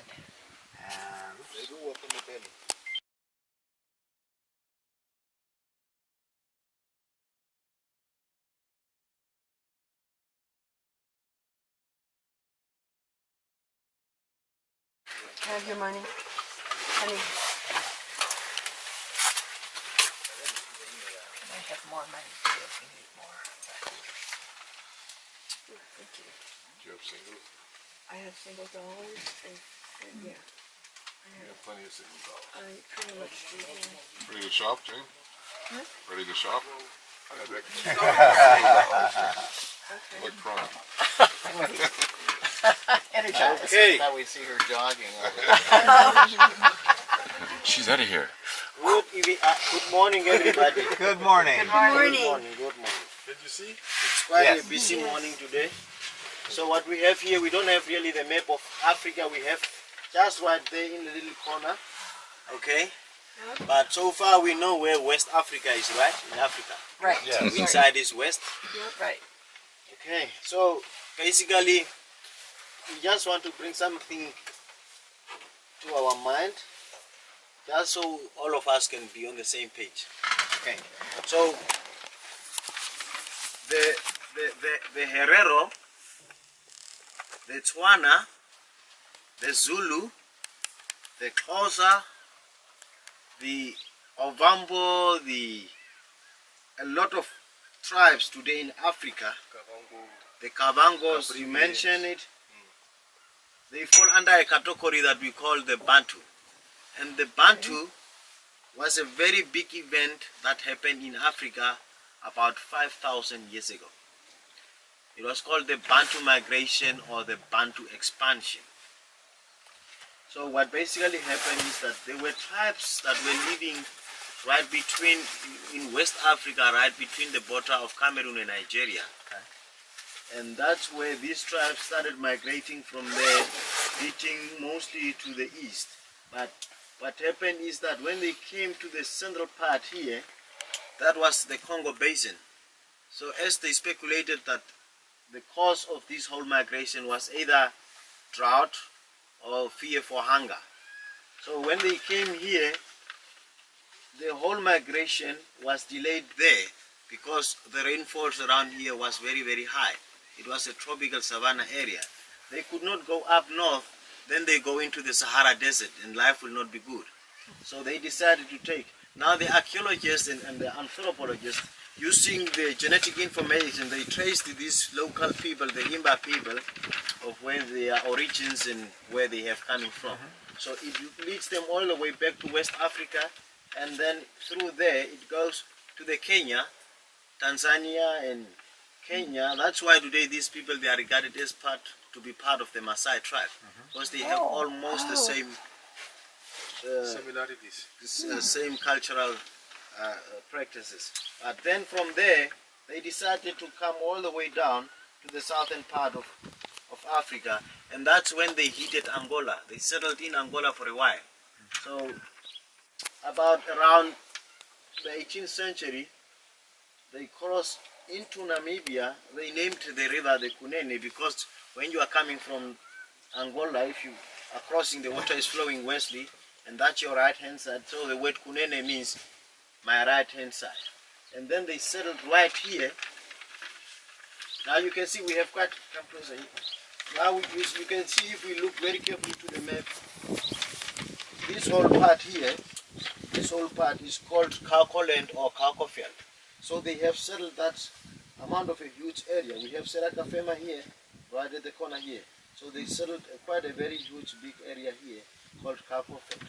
So around almost at the end of the 19th century, there was a disease that was carried by horses called Renderpest.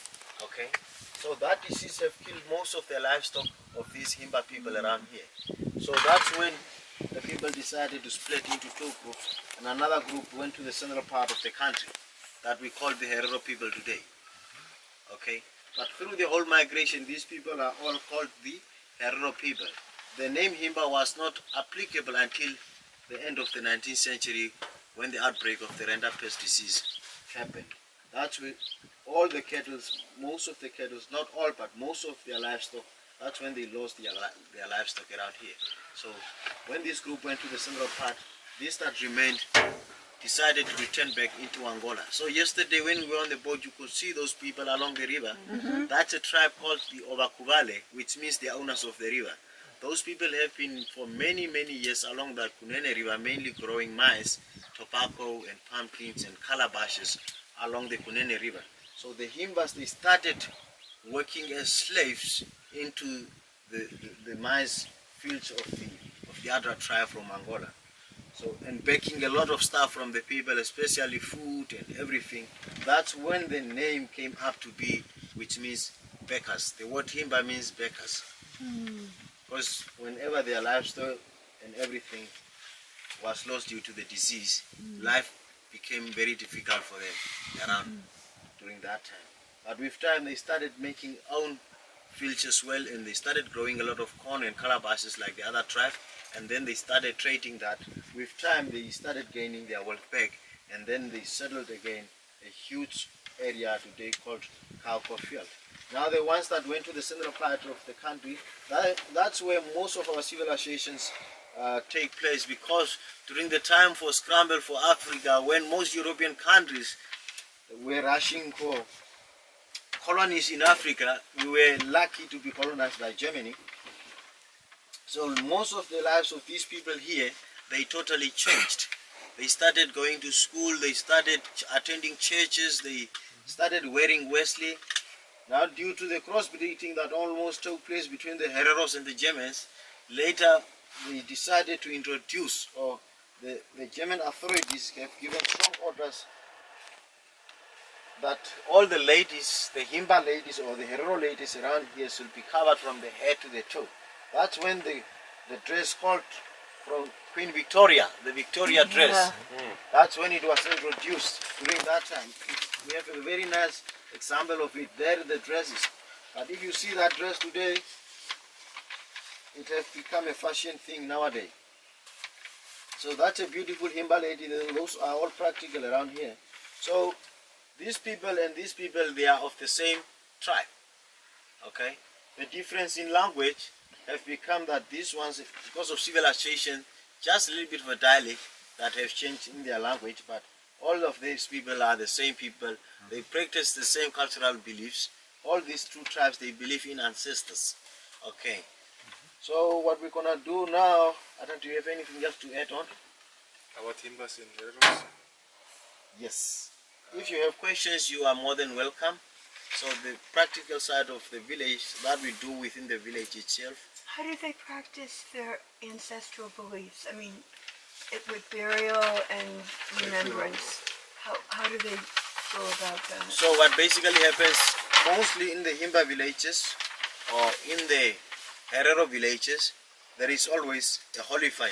But not every village have a holy fire. Holy fire is inherited from the father to the son. And the holy fire is a sacred fire which is the connection between the dead and the living. Okay? They believe in their grandparents that have died many years ago. Even the ones that died yesterday, you become an ancestor. So the headman of the village worships at the holy fire. When there is death in the family, when there is somebody getting married, when they are asking for good rains, when they are naming children, when they are circumcising children, all these things are done at the holy fire. The holy fire is not on every day. It's only occasional when there is a big event happening within that particular family. Oh, and it's by family, not by It's tribe. by family. We call it a matrilineal. There's a word that they use just to specify that, but it's only within the people of the same family line. And then so they light, so what is it, I mean, do they I mean, we have eternal lights on graves, and on some important graves in the U.S., like John Kennedy, there's an eternal flame. So how do they? Is there something? What makes a holy fire? What makes a fire holy then? The holy fire is a spiritual thing. There is nothing that you see, but it's all about believing. Okay? There is signs that the headman feels like this is a good sign or a warning, this is a bad sign. Okay? He determined himself like today, if you go and sit at the holy fire and he worship to the ancestors, and then tomorrow you will see that the whole family is migrating to another place. That's because maybe during the night when he slept, the ancestor came back and answered him in a dream or something like that. So it's not something practical that you can see. Oh, so the holy fire is just, it's within. Spiritually, it's within. Spiritually within. Yeah, yeah. So the rules of going into the camp. You can take all the pictures that you want, but it's just polite to ask first. Yeah. And they will have things for sale, but if you have smaller denominations, it helps in case they don't have change. Yeah. And anything else you want to add on to that? Yeah, so what we're going to do is, during the time in the village, a lot of things are there that you want to ask and want to know. So make use of us and don't hesitate to ask any question. There was never a stupid question at all. Every stupid question have a stupid answer. Have a good answer. But don't hesitate to ask any questions. So everything is much more practical. These little small things that are quite very interesting. If we run in, then we can check. The people speak English? Only me. Only you. Around here. Yeah, no, that is a good thing. You know, when after independence, after independence, our government, 2 years maybe after independence, tried to set up some mobile schools everywhere around in Namibia where there is people that are citizens of this country. But with the Himba people, a lot of the stuff failed because they are semi-nomadic people. You put a structure here for school, the next after 2 weeks, they move. And that whole structure is empty. So it's something very, very, very difficult, especially during the dry time, because these people are settling in a desert area, which means the rainfall is something very important to these people. Sometimes for 2 years there is no rain around here, so these people have to run around this whole place trying to find for water and grasses and stuff like that, which makes it quite very difficult for them to send children to school. Because the children are quite very important in this tribe, as the children are the most people that are looking after the domestic life, which is their lifeline. So what we're going to do here mostly, as I said, everything is practical. We're going to look on a lot of stuff there. So we're going to drive to the village. Within the village, then we can come up with questions and stuff like that. Some of the questions I could not answer, we ask the ladies themselves there. Then they will answer us the questions. Why is he doing her bed like this? Why is your hair looking like this? Those we will ask from the ladies. We're going to all do the research. Did you grow up in the central section then? I still live in similar structures. You grew up in this area? Not from this area. My village is close to Huane, where you are coming from. It's about 60 kilometers away from Huane. Oh, okay. From the last camp you were. You grew up in structures like this? I still live in structures like that one. Okay. Very cool. Let's move on. Yeah. And see if you can have one of the girls, one of the ladies, milk a cow or a goat for them. How long has this village been here? This At village this is spot. for a long time here. They've been here a while, this village? Yeah. Before independence. Well, there are permanent structures and then there is temporary structures. So this is almost like home.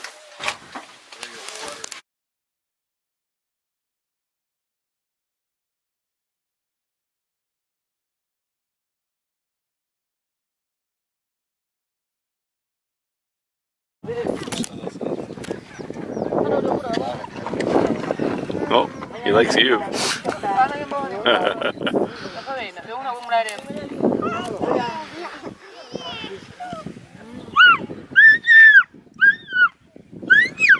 Go Baba. Yeah. Go Baba.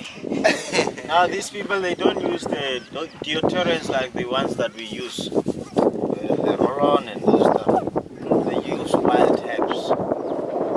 So if you can smell it. This is what? Wild herbs from the comifera. That is just to apply at those smelly parts, around that's the nice. neck and everywhere. You want to have a smell? That's how it smells. Now, this is what we call okra. Now it's in the form of powder. That's the one that have make your hands to be red like that. Yep. That's the okra. Okay. Okra. That's the ticket to the village. Ticket to the village. Like the plane ticket other way around. Other way around. Oh, you got already the ticket. That shows you were in the Imba village. Oh, that's it. He's also Imba. Oh, I got He's part of the group. Wait, who's that? That's Go, go, go! Oh, it's no milk. Injo! He will come. We have called him. Go out, Osa. He's Imba. Crazy white man out here too. You will go.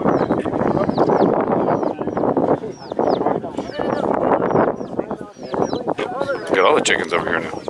well, now I'm shooting into the sun. And this is the fat they make from the milk. They have got what we are calling the calabash. And they are pour in milk in calabash, and when it gets sour, then they used to shake. And after pour out, then there is a fat, which is this one. On top, they are collecting that fat and cook it. And then, yeah, so Yeah, to eat it, and they used to mix also with that powdery thing to apply on their body.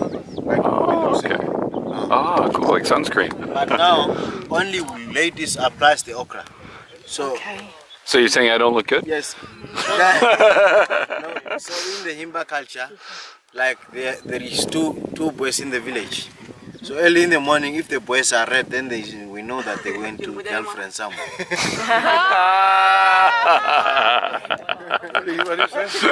Then he has become a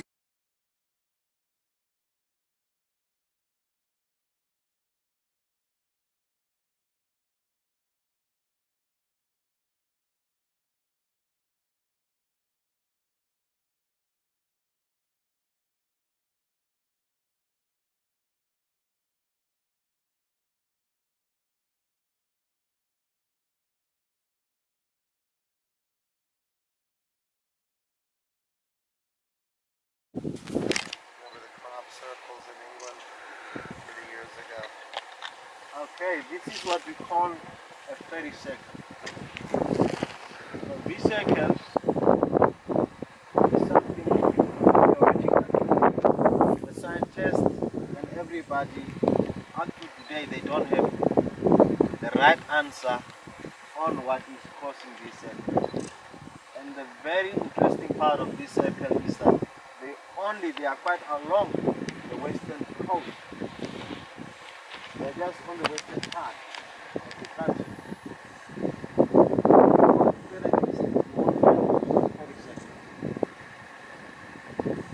Along the Namibia, especially if you are flying by plane, you will see a lot of them.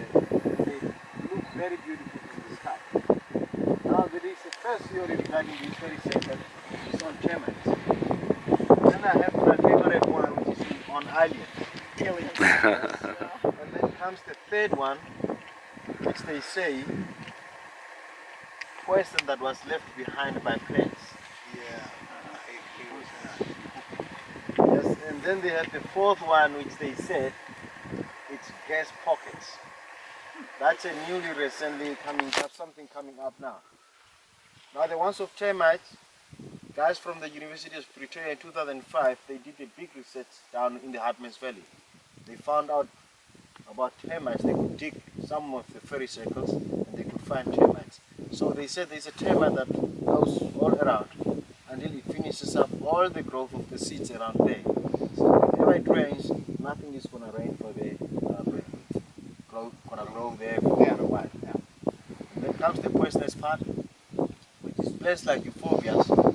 Many years ago, they used to grow there, and then they die out, and then they leave the poison behind, which makes it very difficult for any other plant material to grow around where there is poison. And then comes the one for gas pockets. Now volcanic breath, they say it's a volcanic breath, so it means at the mantle, where the volcano is, it's very hot. There must be a gas being released there, because there is something burning, okay? So now where does that gas go? What they believe is that that gas comes all the way through, a very hot gas, and whenever it's done, because it has pushed to open up so we can breathe. So whenever it's done, then that part sinks a little bit. That's why it looks like a plate. So most of the pericycles, they are not flat, but they have that kind of a bowl shape or something. I don't know how one would call it. It's a concave. Yeah. Yeah. That's because the gas comes out of the current, pushes to come out. So whenever it's done, then it sinks. Makes sense. Somehow. Yeah. Like 100%. Anything else?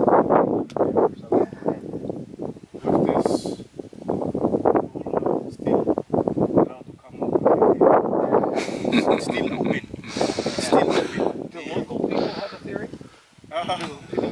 Yes, like my grandfather used to tell me that there used to be a very big snake.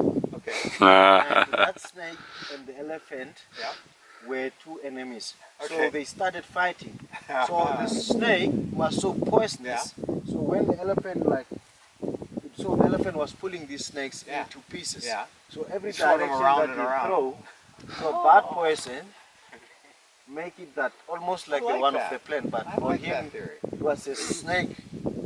Snake poison. The Snake venom. poison. The Yeah. venom that, kills. actually. Yeah. That's cool. So it was a very long snake and a very big snake. Yeah. So I'm every going with that piece of explanation. the elephant was throwing into different directions. Today has become a theory. The elephant The elephant and the snake. The elephant and the snake. through Well, some of them believe it was the golf courses of our ancestors. The T block. That's one of the reasons they have sent Tiger Woods to America. Oh, On one Tiger agreement, Woods. if he retired, then he must come back. Because if they keep on playing golf, they will destroy the whole land. In the deserts of North America, we have a plant called the creosote. And they use the creosote oil to put on railroad ties to preserve them. The creosote plant, which is one of the oldest in the world, creates a poison underneath and it kills everything around it. No other plant can grow with a creosote. Oh, interesting. So the poison theory could be working here as well. For both the snake and the plant, right? I mean, Mine ends up with termites. Because on some But of my them you can favorite see one is the one decomposition. for No, the I think it's the termites. I think it has something to do with rainfall, that the water goes into those little pockets. Yeah. ready. Ready to rock and roll? I'm ready. Rock and roll! Party.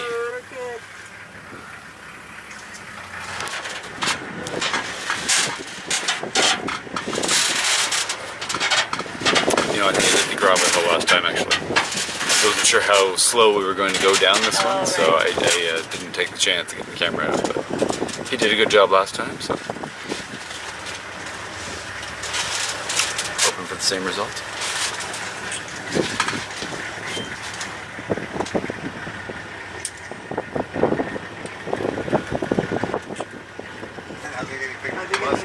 Oh, it's a good deal. Fair is fair. That's right, we got them yesterday. So.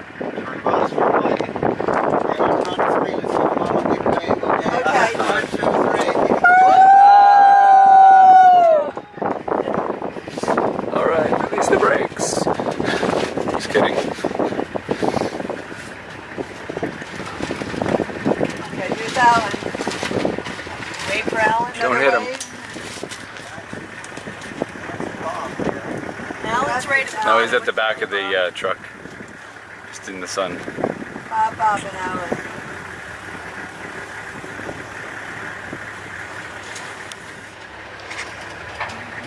Let's get him another way. 1, 2, 3. Well, he can't see us. Bob can. I think I was waving at the wrong guy then.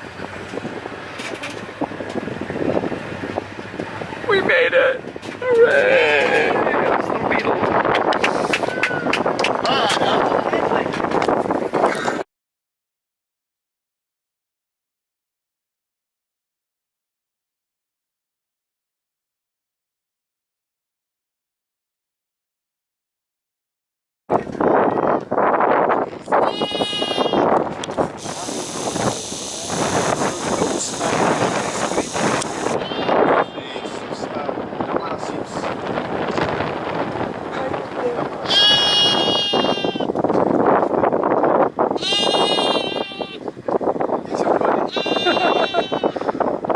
They're so cute.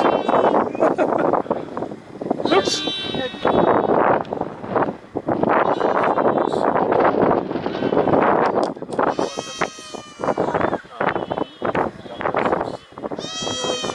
Like those guys that go. Yeah, those are the goats.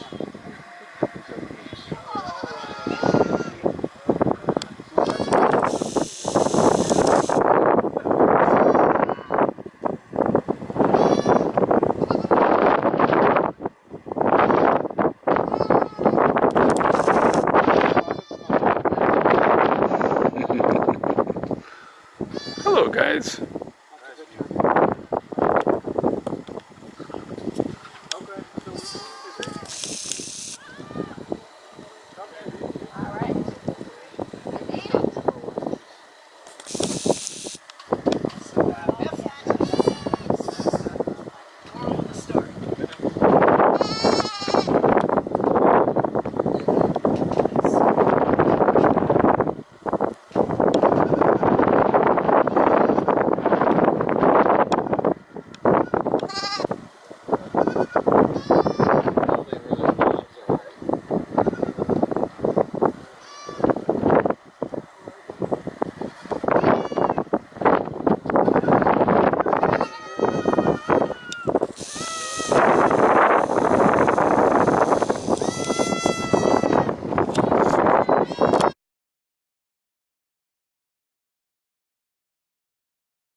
Sorry, don't mind us.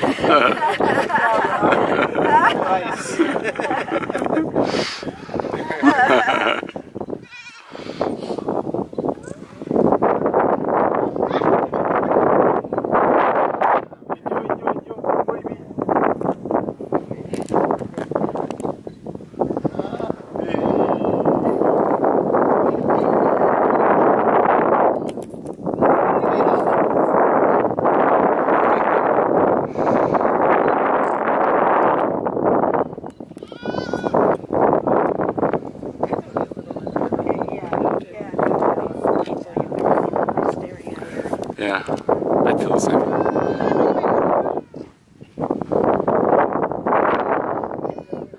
We're all, taking photographs.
Hey, little cow, get out of the way.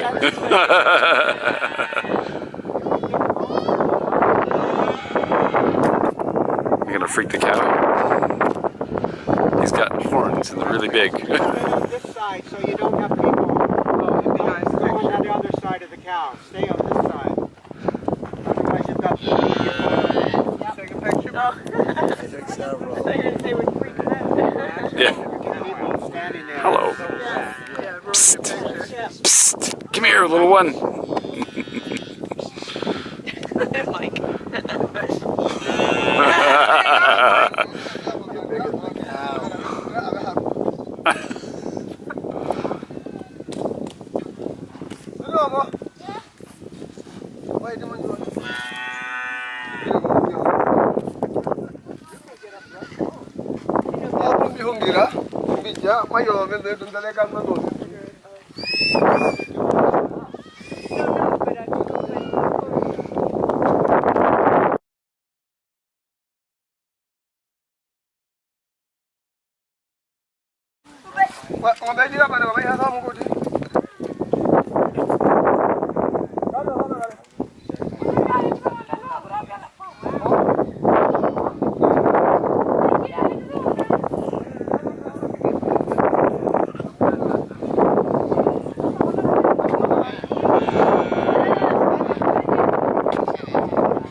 Yeah, we're like, this is cool. Well, we don't do this anymore. We go to the store to buy our milk. Yank in there a couple times.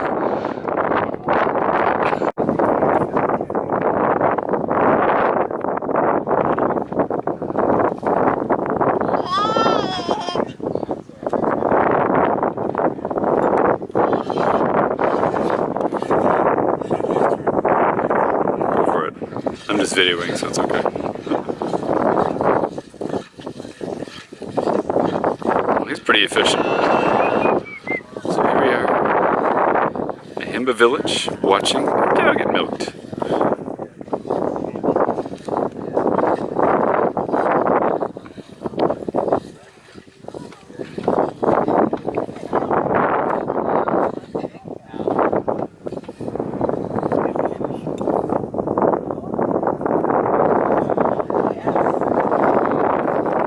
Hello. Hello.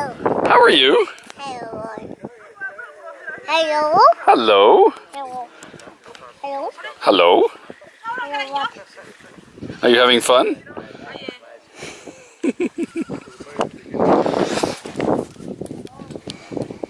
Is that good? Mmm, yummy. Mmm, yummy. Mmm.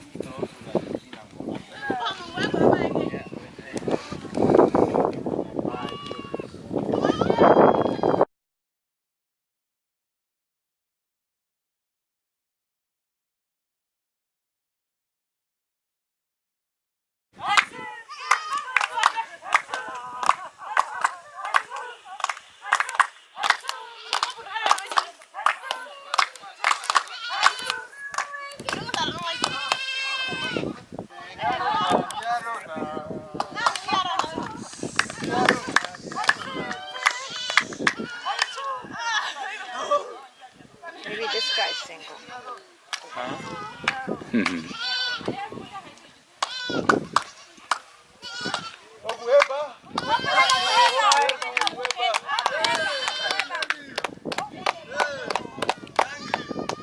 Thank you. Ugueba. Ugueba. Yeah. Some water? Yes, please.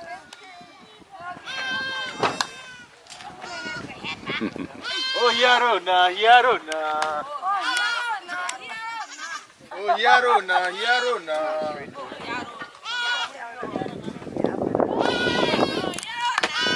Yarona.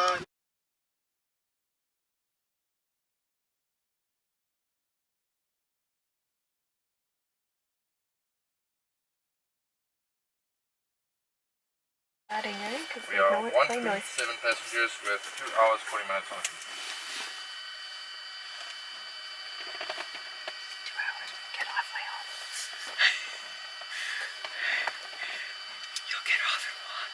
FMM, we resubmitted it via the IBA system.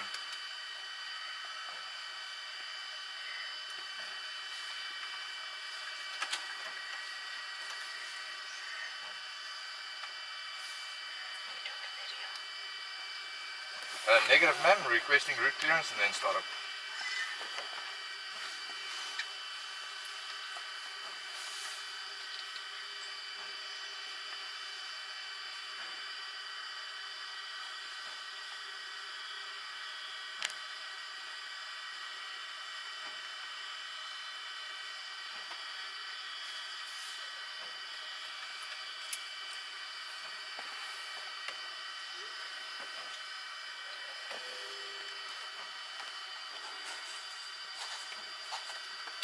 Just confirm QNH 1016. Copy, Michael for Charlie, startup approved, runway 08 in use 1016. We'll call you ready for taxi and after departure clearance, Michael for Charlie.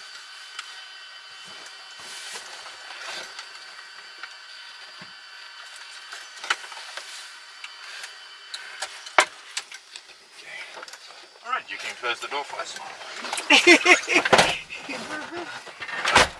Yep, no, yes. It's all good?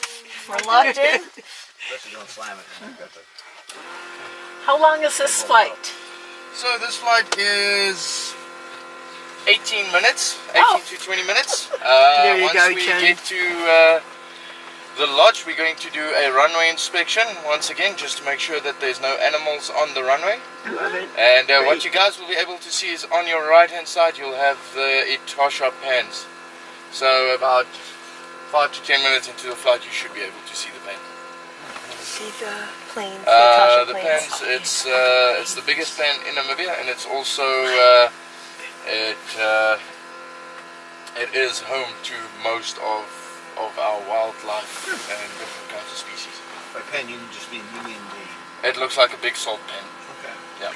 On the way in here, there was like compounds, and there are actually metal buildings that look like some huts. Yes. Yeah, it is like that, and then there's a couple of it's their houses with the local villagers. So some people stay in the tin buildings, and some people stay in the huts. Yeah. And who determines which one to stay in? They do. It's own preference. Oh, Christopher, yeah, when we came in, like there were little compounds. So those aren't the Himbas, are they? Some of them are, some of them not. Some of them are the other indigenous people that lives in this area. Oh, indigenous people. It's very cool because it looked like little compounds. Yeah. So to speak, you know, the houses and. All right, let's go. Oh. Yep.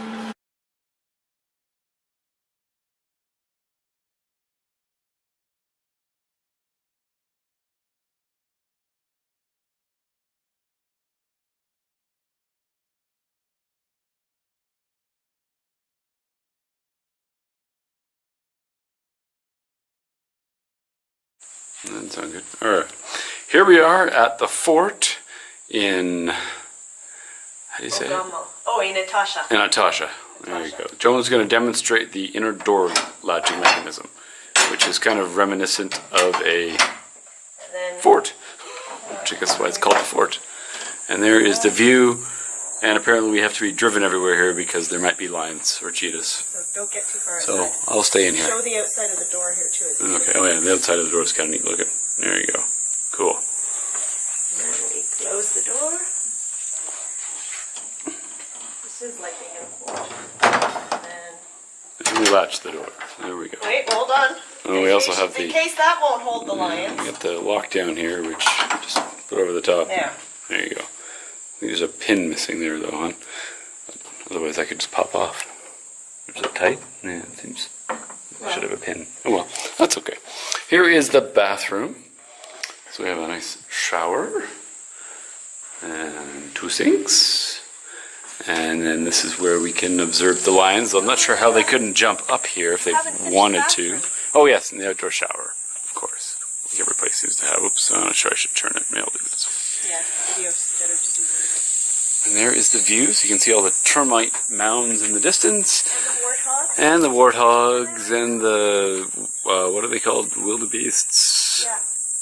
And zebras are out there somewhere, so this is...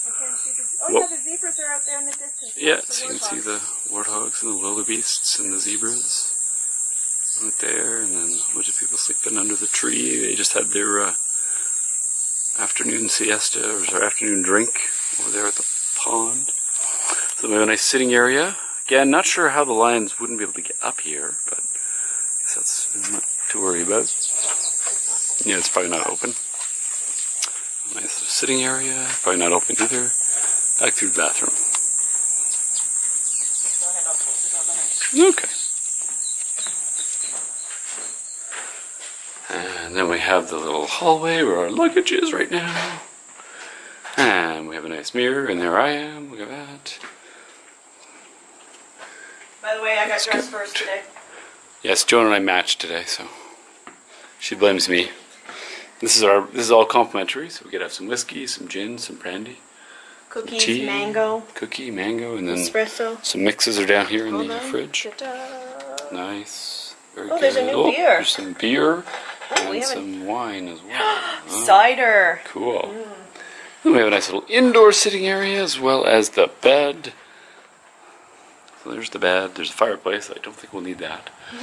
We have a telephone that we have to call 200 on when we want to go anywhere, and they'll come pick us up. And the light switches are all like pull strings or little flip switches. So it's a very neat Moroccan type resort, or sorry, area. So I'll turn that around again. So it's very cool. It's like and beyond. Look what I found. Oh, they had a little drawing set here. That's pretty cool. Very nice. I brought my own, so it works. There we go. There's the tour. Anything you want to add? I'm not coming home. Is that because you're going to get eaten by a lion? No, because it's so nice here. It's a little hard to play hockey though.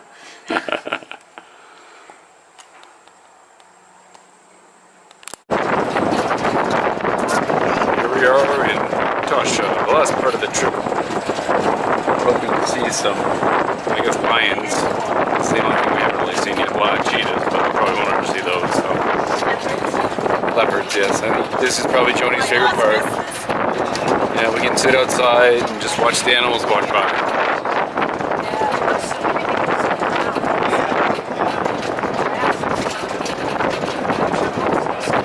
That's how the savannah looks, right?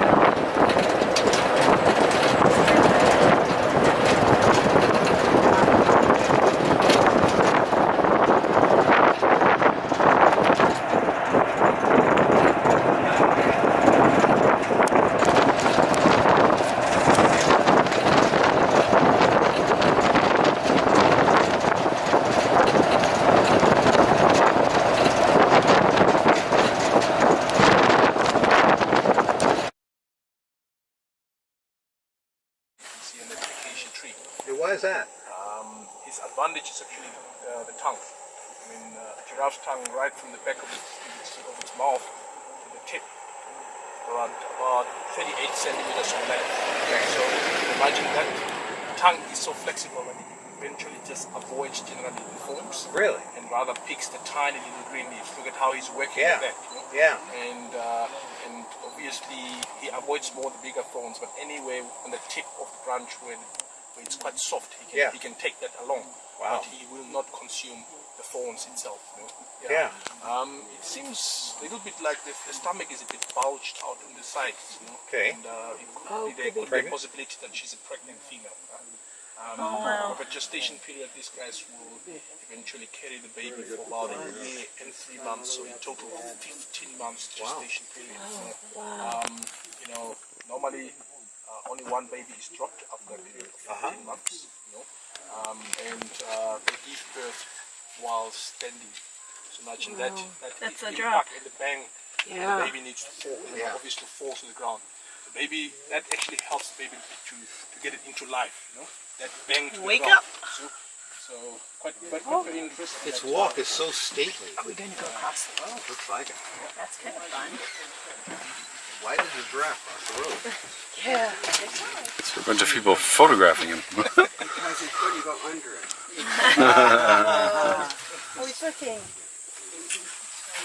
You see, when he eats at a tree, he only eats at a tree for a short period of time because the tree sends up toxins through the leaves. And as soon as these toxins come in, he moves to another section. It's just that tree. I've never heard of toxins in a tree. Yes, the acacia tree is The acacia tree. They produce what's called tannins. Okay. Yes, that's correct. Tannins. Yeah. Tannins, sure. So the tannins that they release eventually is the mechanism that's stopping the tree from being overbrowsed. Wow.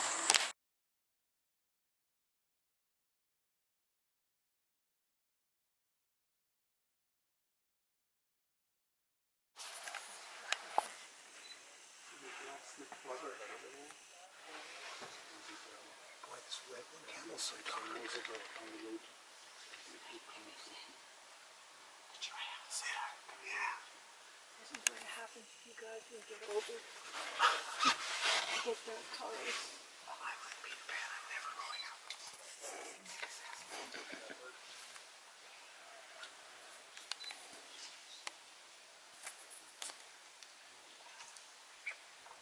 When was the last time you saw it?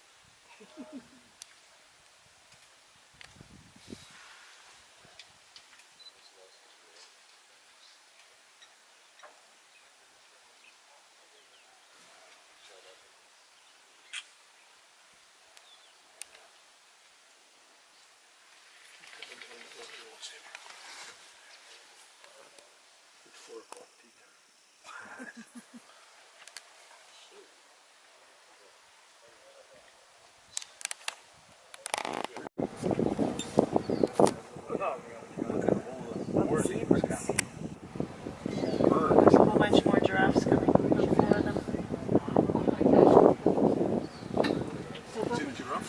Trying to get one of the lizard. No, I stopped again. He went under another big rock. Do you have an idea of how far away it is with this? Sure, I'm just videoing right now, so. Oh, okay. That means that two families coming at the same time.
Park, but this is just part of where we concentrate more on the eastern side of the park. So, of course, we would mainly only go on a full day game drive as far as here. See, so Etosha extends, or the map extends all the way up towards that side, and of course the western side of Etosha. And the whole park covers 22,000 square kilometers. So Etosha was proclaimed exactly 1907. And of course, guys, we entered the park at the Fonlindiquis gate. So Nguma is just bordering the park on the eastern side. So of course, we entered the park on the Fonlindiquis.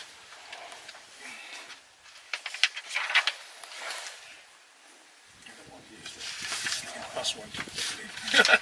Actually, I have one for everybody that I'll give them tonight. Okay, all right then. You guys can use another one here.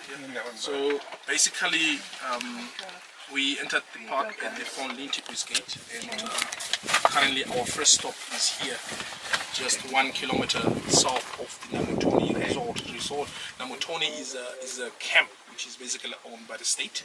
There are 5 other operational resorts inside the park, but we'll stop at Namutoni for the daily entrance fee payments before we continue to the various other waterholes. So, Klein Namutoni, you can see that little white dot shows us that that's where we are. Yeah. So it's a natural waterhole. So all your white dots means natural springs, and then the black dots will show you that those are man-made waterholes. So we will go through one of them after this. After Namutoni, we're going down towards Tumko. That's north of the Namutoni resort. So Tumko area would also be very nice for elephants as well, which is actually quite a nice sandy area, like nice thick bush, which would obviously be very ideal for large animals like elephants, for example. And then coming back down, we're likely to see there's 2 waterholes, Klein and Frot Kevi, and maybe before we leave the park we will end up here at Chudo. Yeah, so we will be certainly going through from one waterhole to another. Very cool. Great. So you're ready to move on? Sure.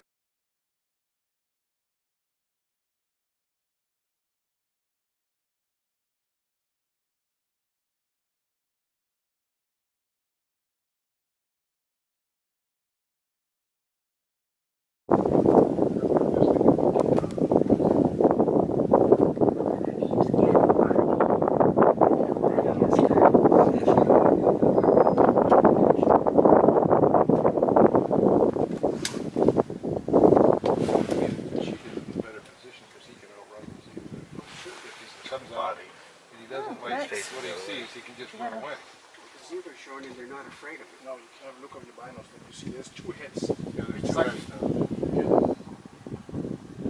They're having their come. Put their buddy under the tree.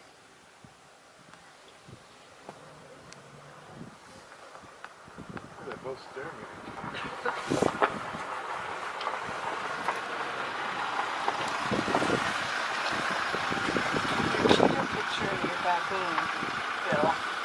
Why don't the zebras just walk away? Oh, that's neat. Just give us a idea. Often it's just because it's shape That's that the it best. looks like a cat. Right. They'll stand there and often look at them. Try to make sure one thing that you can touch really a small cat, bigger cat, you just feel it that much.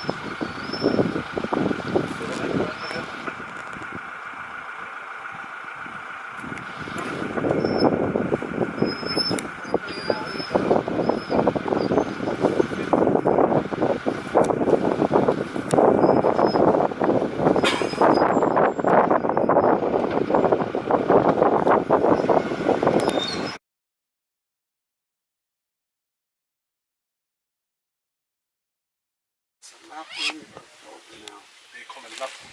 They used to call it clover, didn't they? Getting some shots of the hyena. Yeah. It's coming in, probably will come and plunge itself into the pool or into the water hole. Hyenas love water, guys.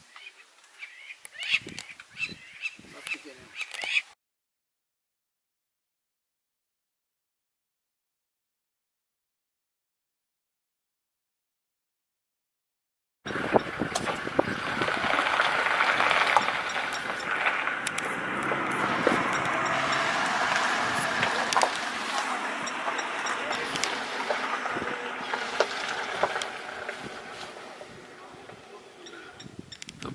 sorry, the spotted jackal. Spotted hyena. Spotted hyena, that's right, I know what I'm talking about. Show me the jackal is. I think it's over there. No, he's just in front of him, just to the right. Oh yeah. So small compared to everything else. Yeah.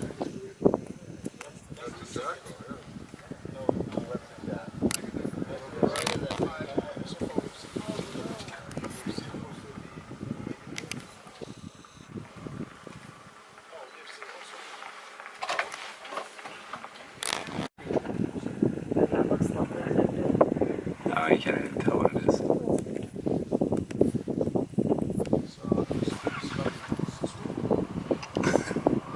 Right by the other giraffe, right by the zebras.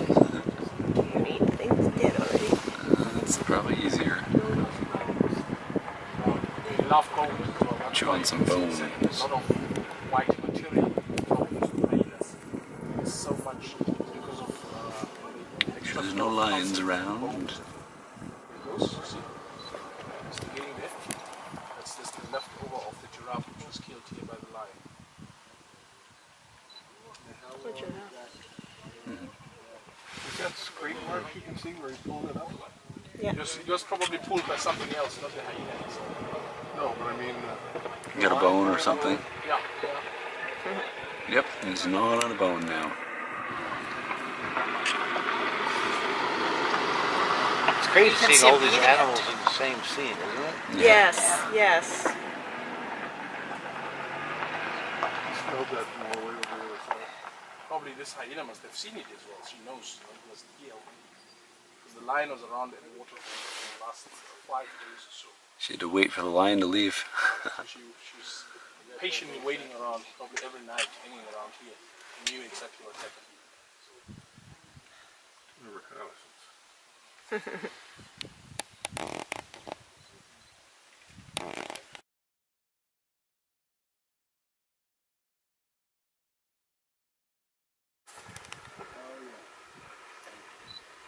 Brave little jackal, huh?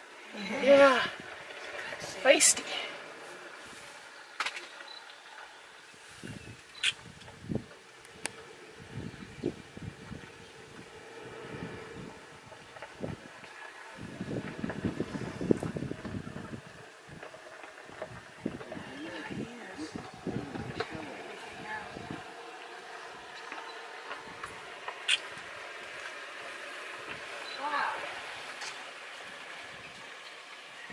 He's right in there.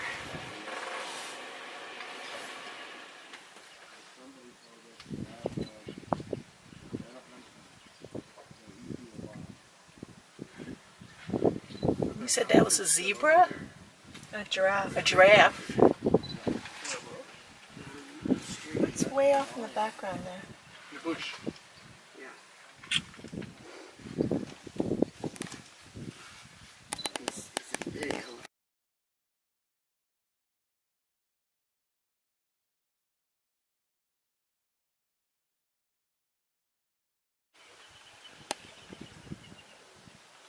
Oh, look at the guinea fowls there.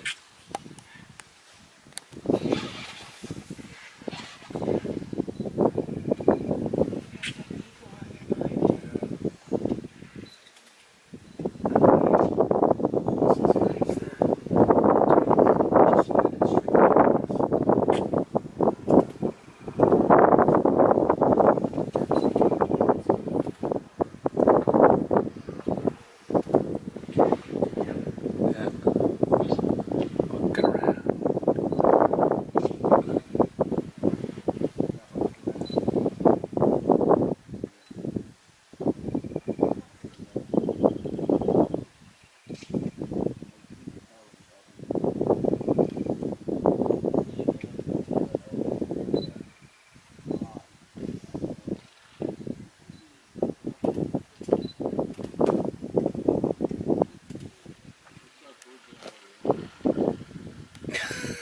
The water going down. Was he peeing? I don't No, know. that was the That's water going down his throat. It's basically water while it's pouring into his mouth, some that drips off and goes out again into the water. That's what you hear. Oh, yeah, you see it there. That water out of his mouth.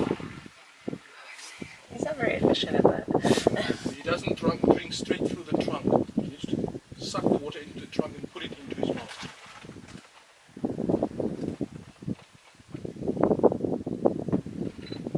Now those two eagles are on the tree stumps. They're beautiful, those tiny eagles.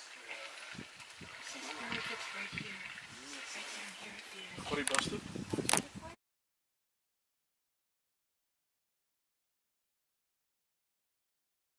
Like crazy. And then we'll look for safety in the water. Hyenas will literally just plunge and stuff. This group, they can literally dig down and out of the water. Just to get that nasty taste of the meat out of it. Yeah.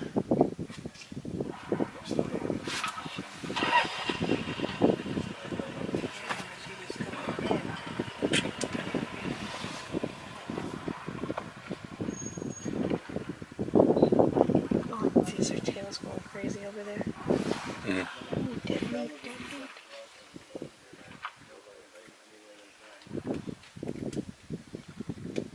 Totally going. One, that was still on the top. The other one's still there. The other one's flying to the next coming back again to the next giraffe. Oh, it's chasing something. It's chasing a bird there. It's taken off. It's still chasing a bird there. Yeah.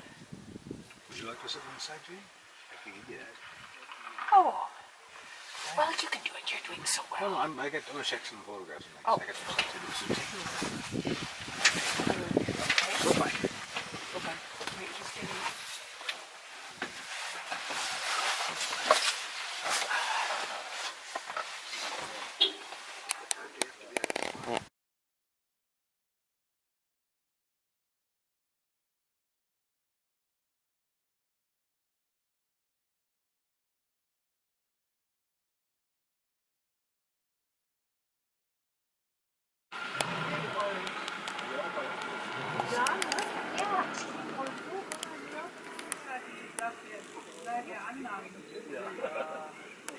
Sorry.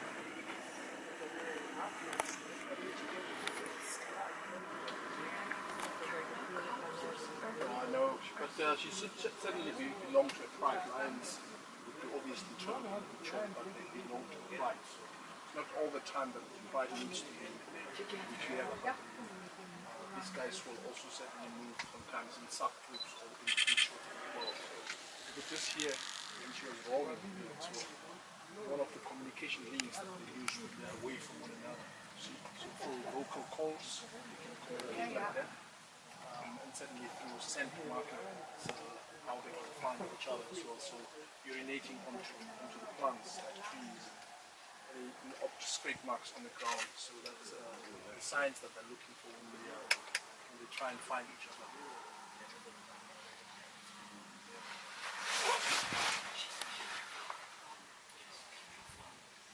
Huge. Big girl. Should be pregnant. Looks like a young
Looks like he's already been in a lot of fights. You can see some of his hair missing. He's got a lot of bite marks around the neck as well. Huh?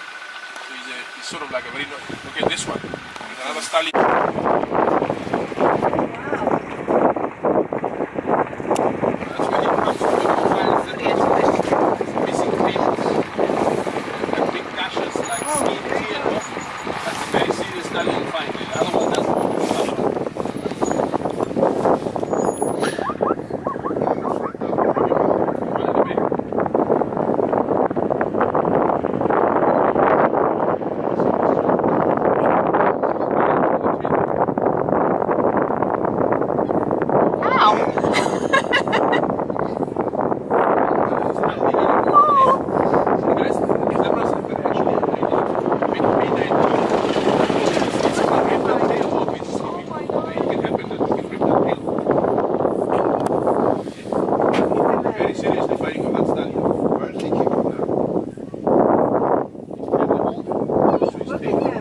Right in the head. Oh, got him. Still got the tail, but he took a couple blows to the head.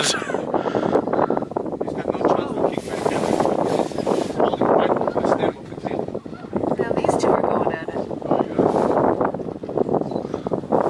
He took a couple shots to the throat that time.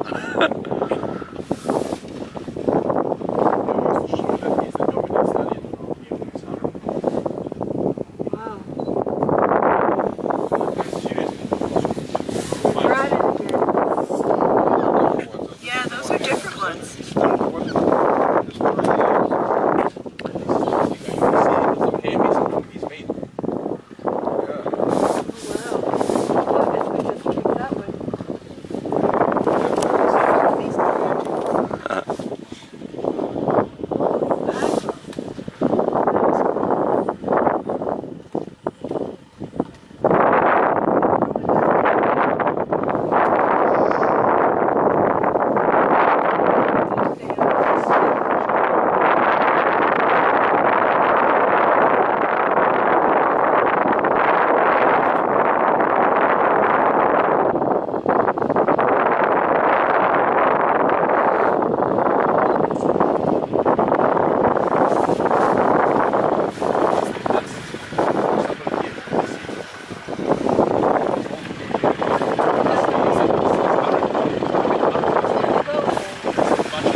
beat up looking one is the chief here. Yeah, just over right here. You can see part of his mane's missing, his tail's a little short. He's got lots of bite marks on his butt. He was the one who was chasing, I think.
I'm videoing.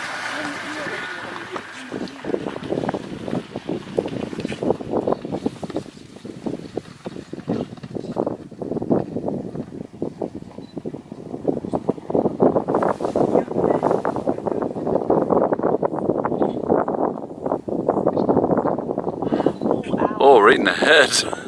Ouch.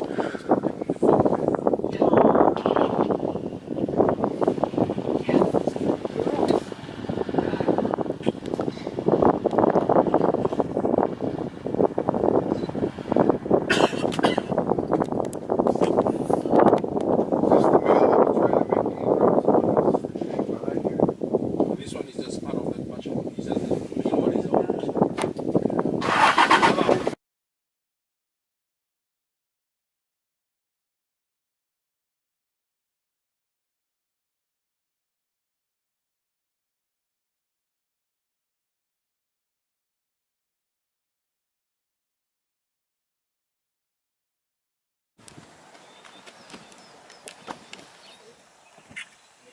Nicolas, hier, ook even zien. Ook even die maggie hier. Toen gaan we switch gemaakt. Toen gaan we.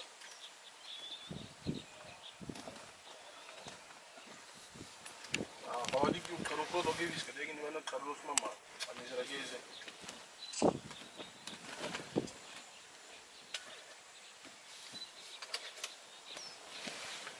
It's interesting how they drink, huh?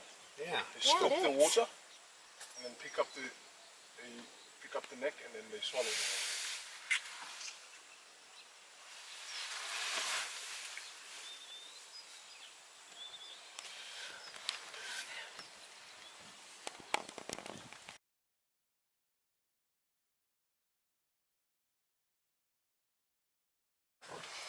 It's a mean-looking creature.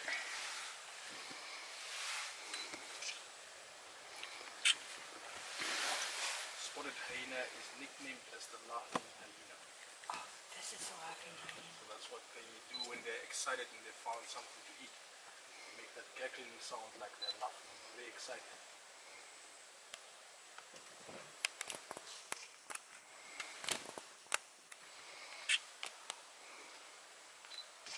We are not to eat.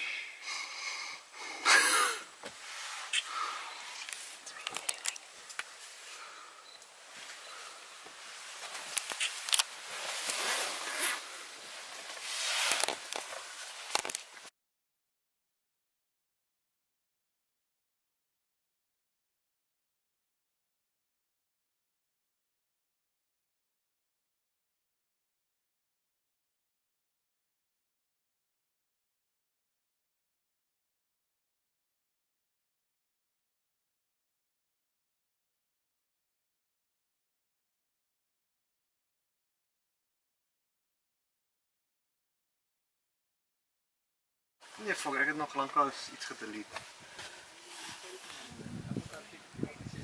Ek dink dit is die eerste keer in jare dat ek amper sien. Ja, okay, is waar. Nee.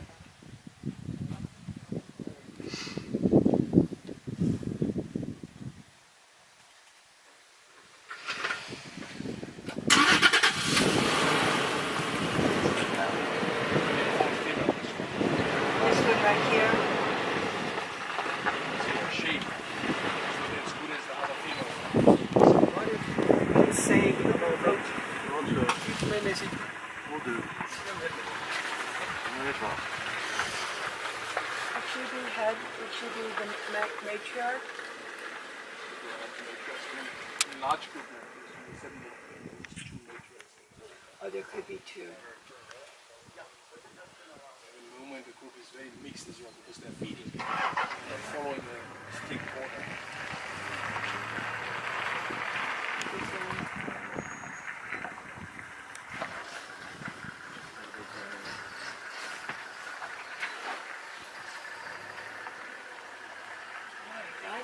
Turn right now, this round is smooth.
types of stingrays.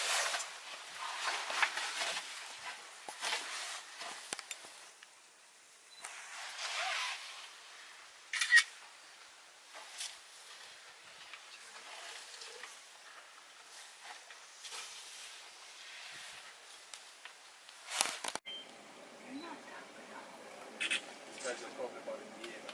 They're all very fat.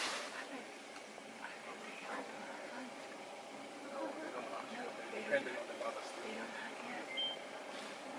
Is the last one coming? Zebra walking behind? Zebra, zebra. And the one on the right. Zebra. And the right.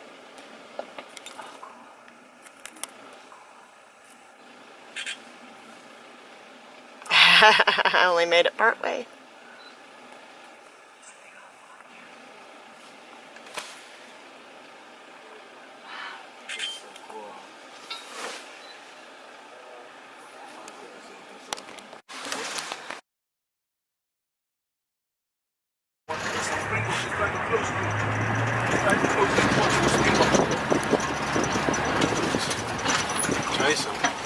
Wow.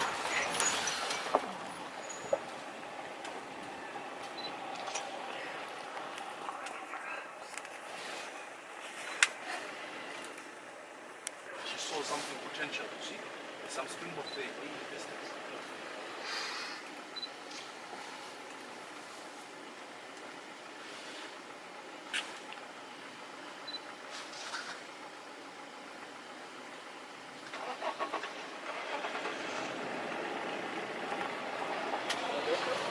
Yep.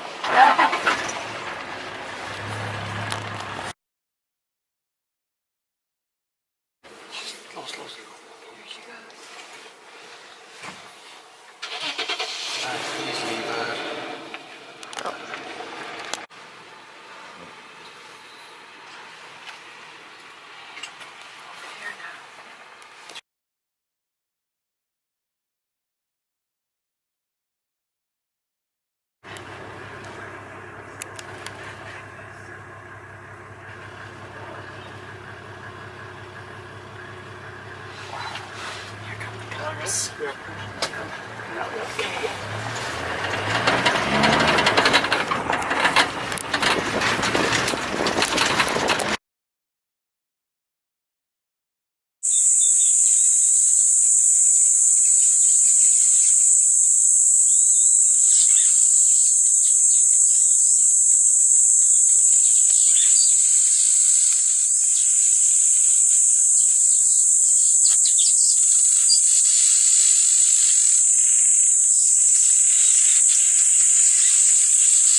And here's the view from our porch. Keep waiting for Lion to hop up here so we can pet him, but it hasn't happened yet. I said I wouldn't put the line. There's Joni, some of the wildlife around here. No, he ran off. I got a picture and a video of him though. Oh no, he's back. Sorry, he ran over the side, now he's back. Yeah, it looks a little yellowish to me. So you can see some warthogs out there. Zoom in on the warthog. I think it's a warthog. Yeah. Some warthogs. Having some food. We got a termite mound, which are everywhere here, which is kind of cool. Oops, probably going a little too fast there. You can see the grassland out beyond there.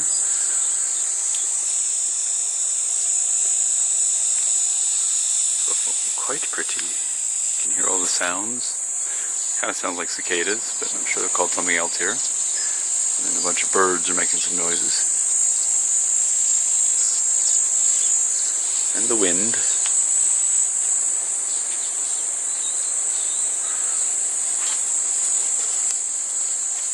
Oh, there's me.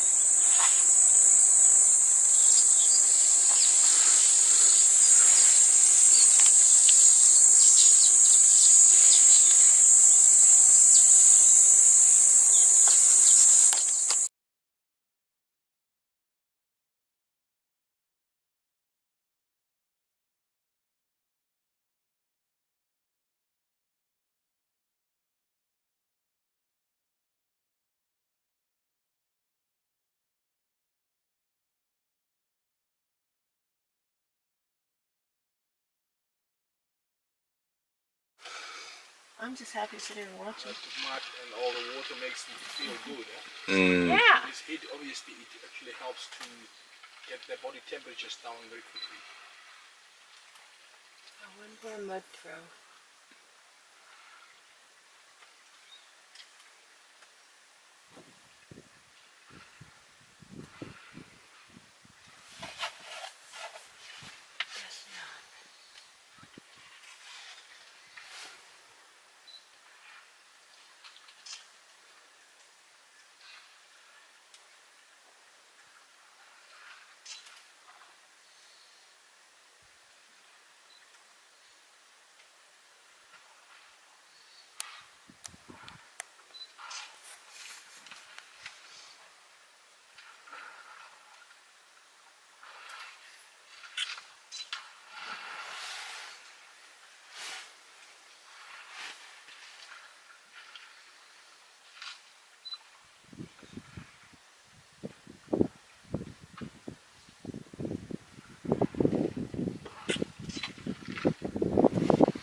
He's posing for us. Both of them.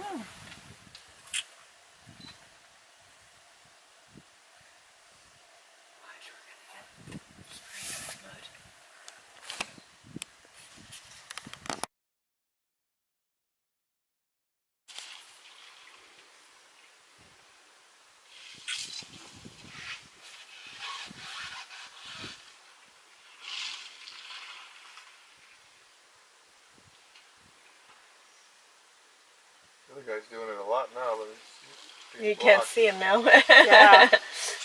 Oh, he almost got the impalas there running.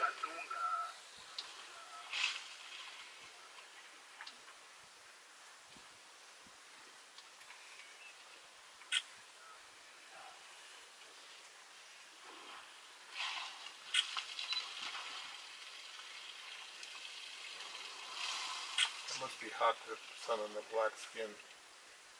Yeah.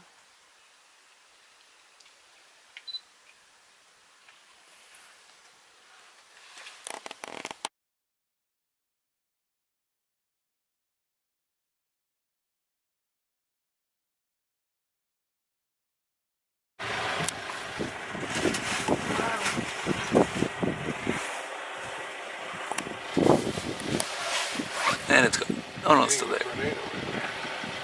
Oh, No. He's just kidding. Cool. Dust devil is just a harmless swirl of wind found in the desert. See, can you hear them? If that guy would turn his engines off, I probably could. Yeah.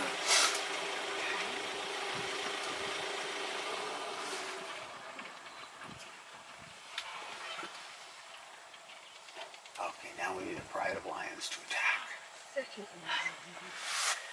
You looking at it? Sorry. You're right in the camera. I know.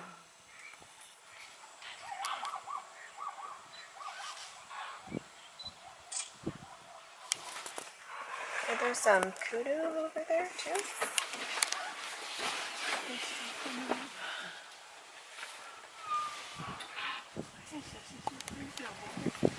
Two lions. In the bush where we're exactly in line with that's devil. The first only the first tree, there's two male lions lying under the tree. Two male lions. That's what the impalas are making that alarm call for. The big bushy one. Look at the tornado. Okay. Yeah, exactly in line of that. The first tree this side. You get it? That's where the Do you two wanna lions trade are lying seats? down. The first tree to the right of it. To the right. Oh yeah, I see them. Two male lions. Hello, male lions. They're pretty cute. You videoing them? Right now I am. I'll take some pictures in a sec.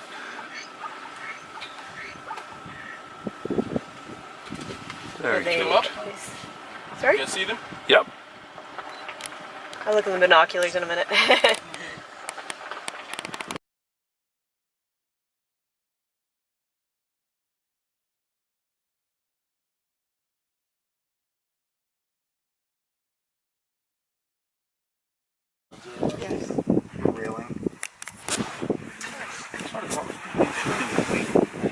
Moves the whole jeep, actually. It's hard to make a steady shot.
He's what spooked everybody. Oh, I just saw his legs here. He's sitting up again.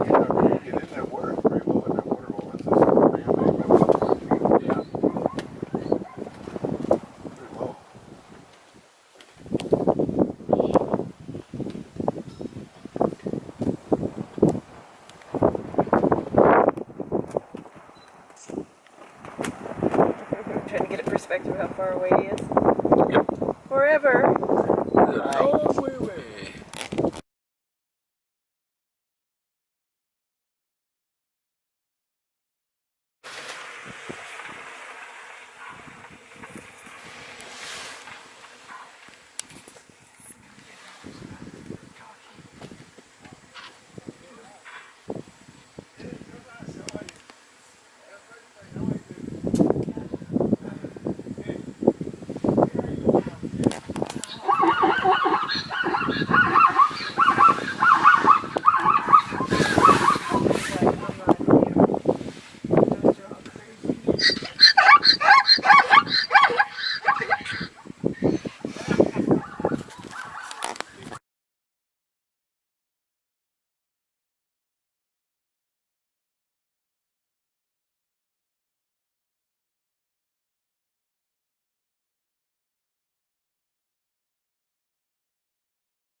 Come on, yeah, that's Chudobi. Right, Chudobi.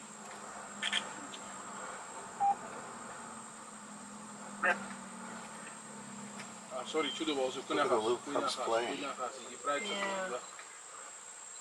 Okay, okay.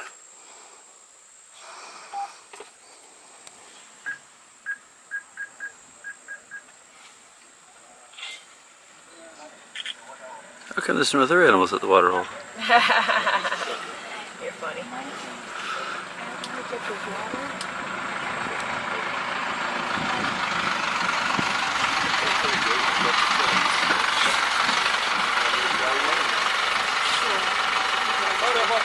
No problem.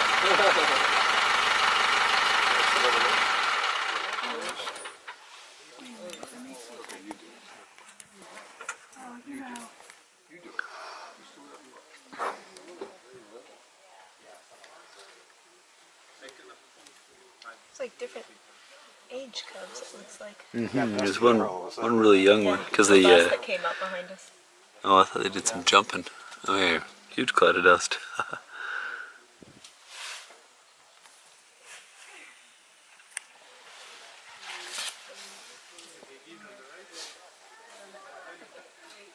Yeah, the one of them's really tiny. Oh, he's got his tail. Are you doing a video? I am. Oh, we pushed his butt down. There's two that are behind the bush playing too. Be nice if they came out. Maybe Oh, this yeah. is a little bit. Oh, the mother just got up. Oh.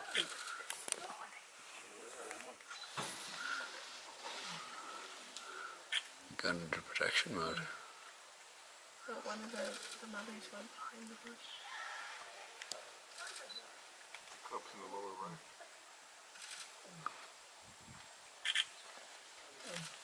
Oh, she's talking to the cubs.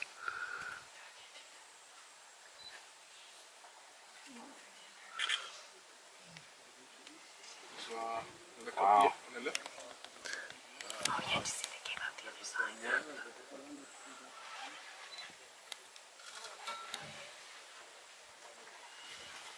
We might come looking on this side.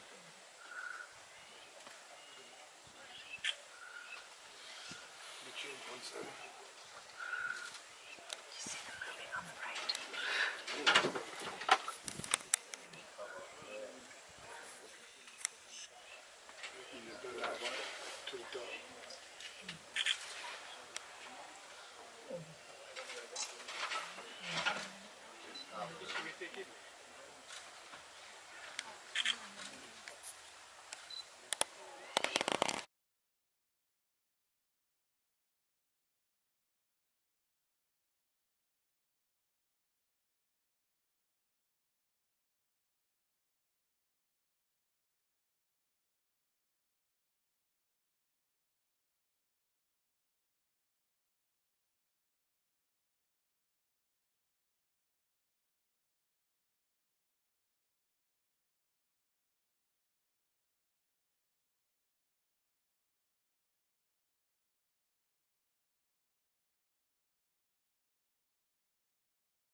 The mother's tail?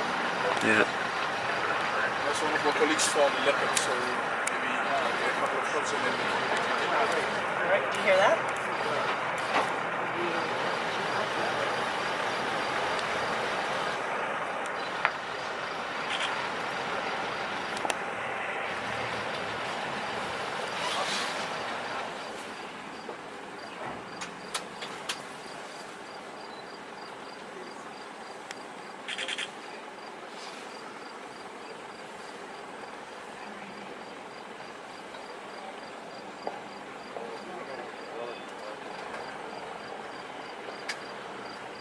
I think they're having a drink.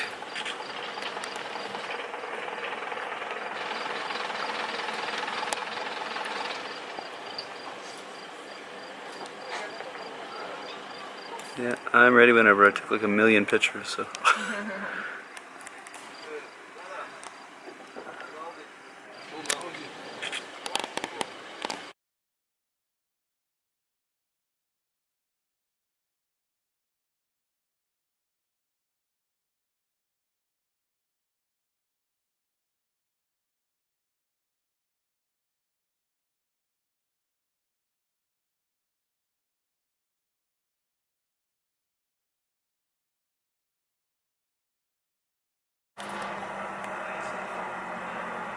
can probably handle one, can it?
It's very difficult in case where, the prey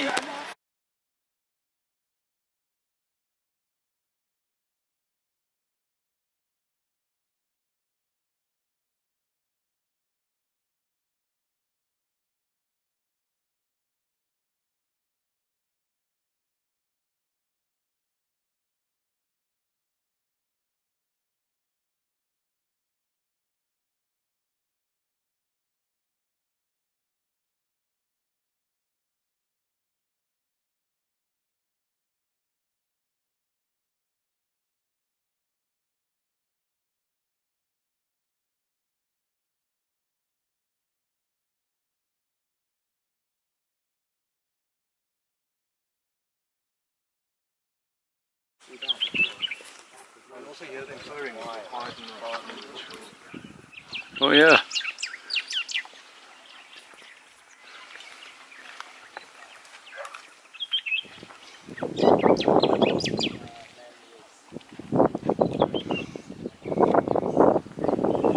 Right, everybody, these are the cheetah we saw in a video.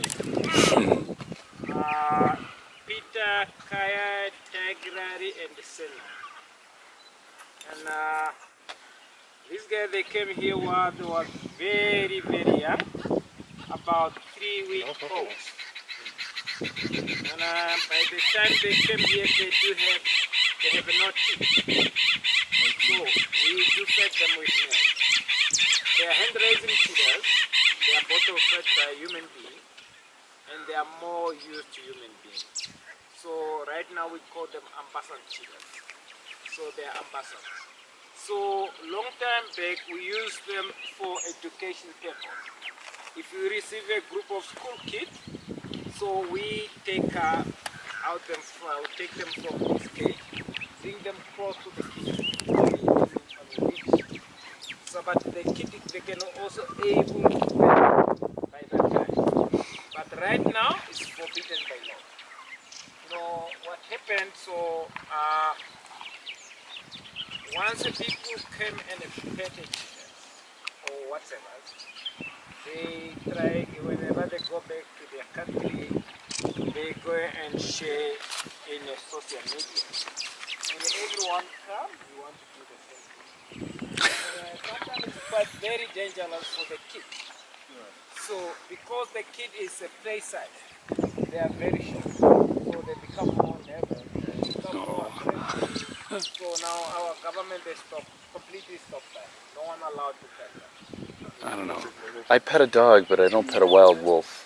Yeah, we Yeah, like it's there's a difference. not everybody, but they used to us. We fed them, so they grow up with us.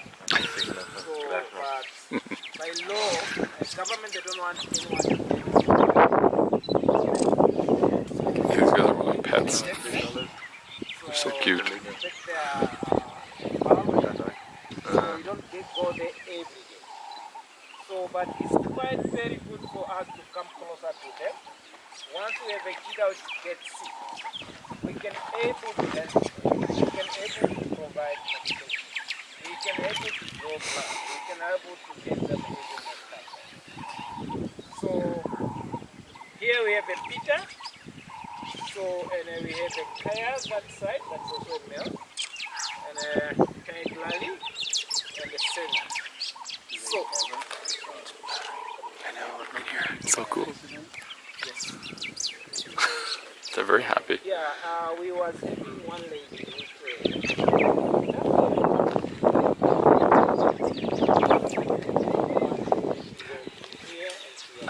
Here comes the other one. Hey guys, what are you doing? yeah. So we don't have a feeding program in the captivity that's against the law. And normally It's okay. I'll just go over here. female second. So, but these guys they grew up.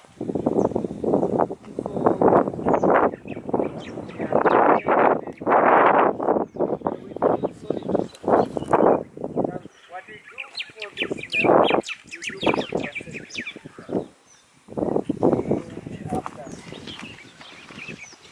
So, but normally we try to keep the male and the female separate. So the reason why the government they don't want the cheetah to breed in a captivity, so they say if you breed them in a captivity, sometimes you might not going to afford to feed them in the future. So one mother cheetah can have from 6 up to 8 cubs. Once you breed them in a captivity, though all those 6 or 8 cubs, they might end up surviving because you take care of them.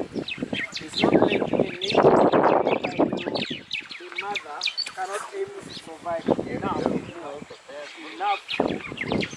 So once a mother in a nature has about 6 or 8 cubs, so normally you only find 2 or 3 can survive. Otherwise, none of them can survive. So myself, I grew up close to Etosha National Park, and I see more cheetah in Etosha National Park, close to the village where I grew up. I never seen a mother with more than 4 cubs. The biggest number I seen was 4, but it was only 1. Normally 2 and 3 or 1. But she can able to give a birth for up to 8 babies. Shouldn't really laugh, but nope. Looks a little like a cat, but a lot bigger. Nope, this is going to attack.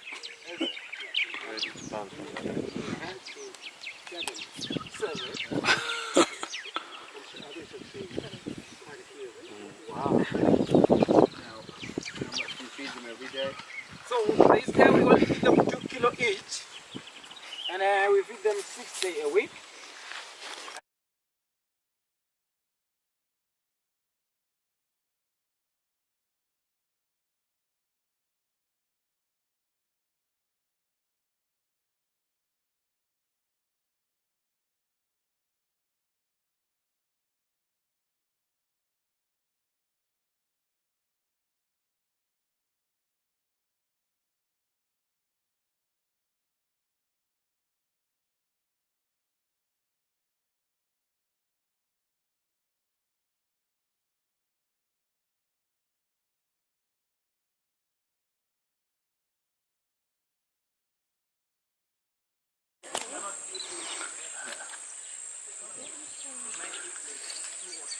There's tons of them over there, right?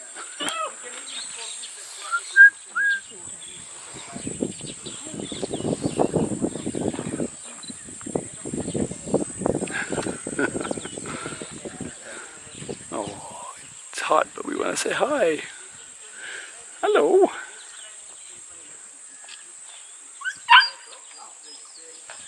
Oh, don't eat the wire. It's not good for your teeth. Chew toy. Yeah. Oh, can't break it.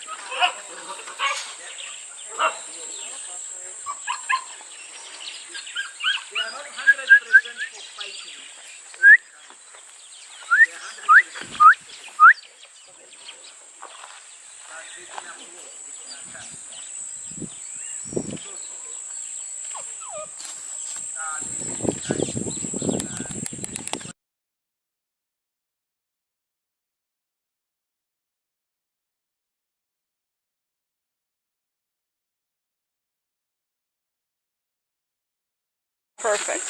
Oh, you're very cute. Hi. Hello.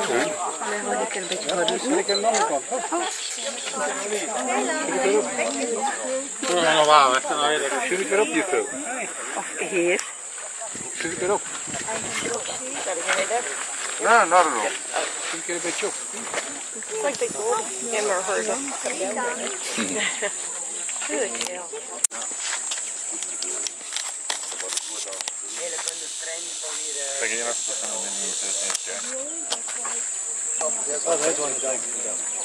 Excellent. Got to take care of that before you get there. Huh.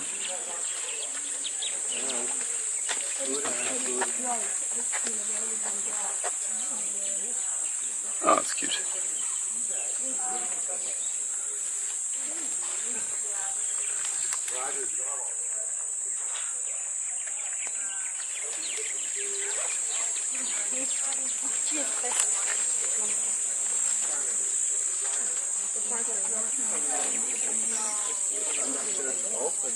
Oh, look at these two.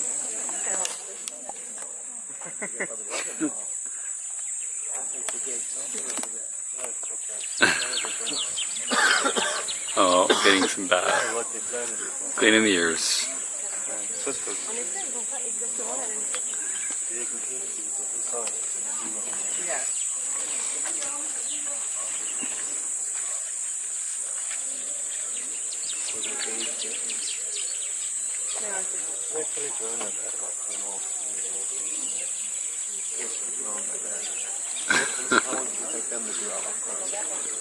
I think he said Yeah, I would say.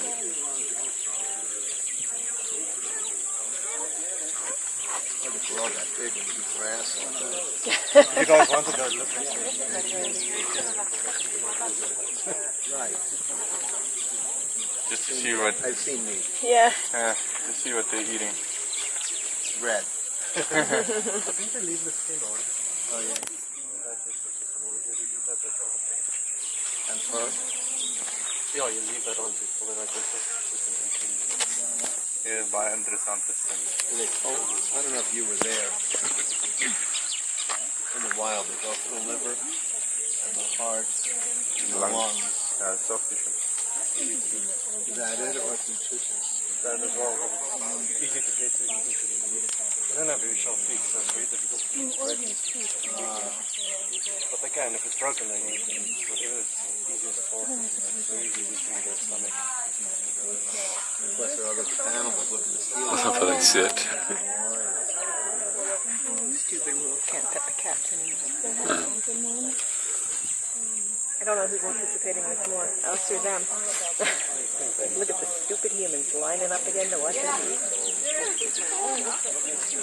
I just think if you get here on a starving day.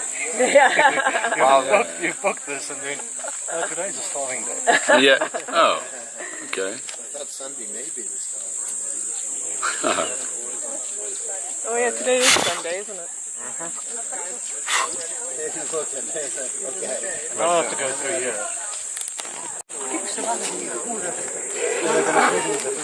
Oh, I got it. Oh, did you? Alright. Guess I hit stop in my video instead of start. Oh, I didn't get it. That sucks. Can we do it again? Take two? Yeah, it's fine. Take it. Joan. Thank you. That's awesome. Slow, look at that. I'm not a eater. They're not such efficient so eaters. cool. They're kind He's like, no, there's no food. Oh, no. Check it out. Now I can. Oh, we get the post. Oh, Yeah. Jeff, do you want to see it happen again? They're doing another 3 down there if you want to see it. Oh, maybe I'll go. Oh, definitely. They always try. Which is why we split the bowls up as much as we can. Oh my, this is going to be a free-for-all. stuff with this caribou. You got it, Jeff? Oh yeah, I'm videoing this time. It's funny how they Oh, he's going upstairs. She always does that. That's cute. No one will reach me up here. Yeah, exactly.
Around you see mountains. The only flat side where you drive in and out without crossing any mountains is the northern direction. If you look past the big grey building with the three different shapes, you look past it to your right side then you see two chimneys in the distance. Yeah. Yes. This is where the northern entrance are exit and this chimney belongs to our coal fire station. You are already at the end of your travel, so my question now, have you had already a run through history? The brief thing? No, not at all? No. I don't want to bore you, I don't want to say that all over again. Okay, then if you're interested, whoever's interested, listens and who's not, you know, think about something else. This country was the German colony from 1922 to 1915. Okay? It was called German Southwest Africa during that time. And in 1915, during the First World War, South Africa sent 60,000 soldiers against the Germans, sent by General Louis von Botha. And the Germans only had a leftover amount of soldiers in this country present, 1,300. So they said, oops, we will not start this. Now we will not start the war. We pack our bags and we try to escape up north. This is what they've done, and they managed quite well. 500 kilometers they got north of Windhoek to Sumap and close to Oshikoto Lake. Not sure about your route, I don't know if you've seen that or not. They've thrown all the weapons and the ammunition into the Oshikoto Lake, and they gave up. Okay, so South Africa by the time was a British colony, so they took over. But it was still the World War. All countries were busy fighting their own war. Nobody had time to look out in the colonies what happened there. So it was very chaotic. A lot of Germans ended up in war prisoner camps. Others were still roaming in the streets. Others were shipped to England, you know, so very chaotic. Till the World War ended in 1918. Then there was 2 years where the South Africans / British were running this country as a military government. Yeah, does that make sense? And that's from 1920, this country was officially declared to be under the mandate of South Africa. And this lasted 90 years, till 70 years, I'm sorry, till 1990. Namibia finally got independent, okay? The only people, strangers, foreigners, whatsoever, who were here before,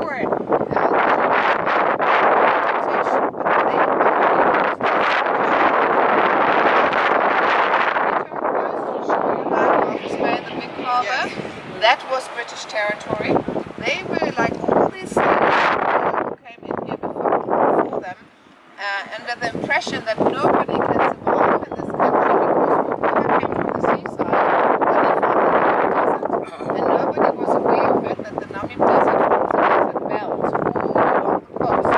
So they went for excursions and they turned around. They couldn't find water, they couldn't find people. So they thought it was a nobody can survive it. So the missionaries guys were the first one coming from the countryside up here over the Orange River, our border river to South Africa.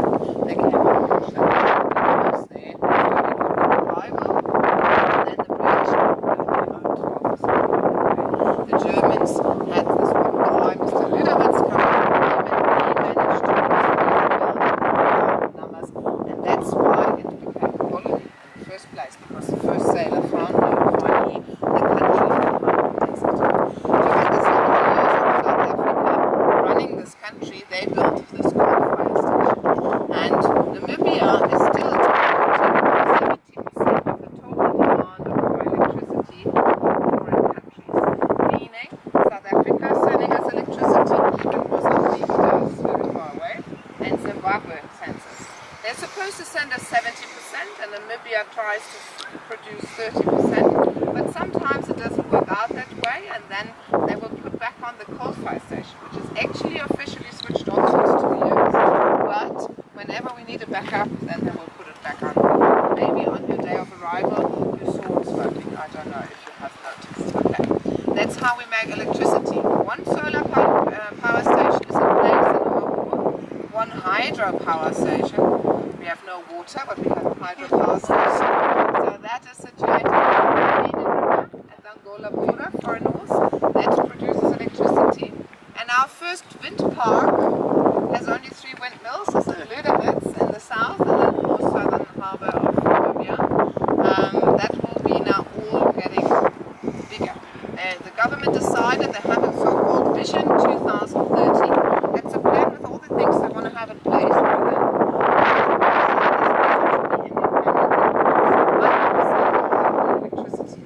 And they want to do that with renewable electricity, so with wind and solar. And we are excited to see that, because Namibia is one of the 6 countries in the world with the so far found highest uranium